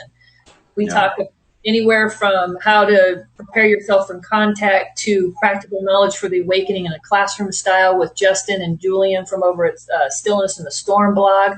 They bring a very practical way of breaking down. If you're very right-brained, if you're very logic, if you're trying to fit what is awakening and ascension into practical schoolroom type lesson, go to my Blog Talk page, CR-Neblina, and look at the archives of Practical Knowledge for the Awakening, all the way to I have a 90-year-old woman every other Sunday who is she channels a Lemurian shaman.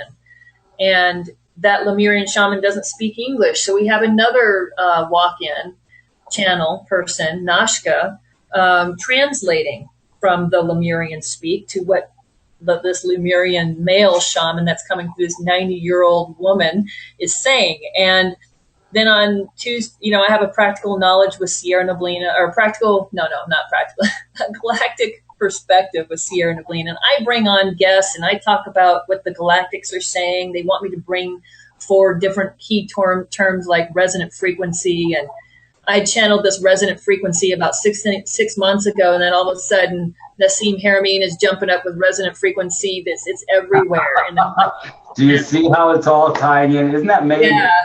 Well, we're down to the last 2 minutes. I don't mean to cut you off. You're coming back. This is an incredible ride. I really, really enjoyed this. And see, I did the Blog Talk for 2.5 years, and I needed a bigger soapbox. And then these folks found me, Biggie and Mel, and said, he's talking about solutions. Maybe we need to bring him over to the house. And it's all coming together. It's just a beautiful, it's like a symphony. See, I get everything through music, and everybody's getting tuned up at the same time in the right vibration, the right pitch. I mean, it's huge. So, Sierra, what a beautiful ride this has been. I love you, my sister. You have shared your heart. You have brought it forward. This is going to go far, wide, and deep. And I thank you. And you are coming back. I thank you. I would love to. This has been so much fun. Thank you so much for the opportunity, and thank you to those out there who have taken the time to listen to this. Yes. I thank my brothers and sisters for showing up today. They're going to like this one when I repost it. It's going to be going far, wide. Like I say, this is what I do. This is how I share the love with my planet. This is how I bring the heart vibration up. It's through what we do. We intersperse true energies, true heart, true spirit, and just trying to get everybody else on the same page. So I thank Biggie and Mel from behind the scenes. I love you guys dearly. Sierra, I love you too. We are going to intersperse, and I got a link to send to you ASAP, and we'll move forward from there. Wonderful. Thank you so much. It's been an honor to be here with you today. I look Thank you forward very to coming. much. I love you. Have a great one. All right, I guess Biggie's going to take us out now. Thank you, Biggie.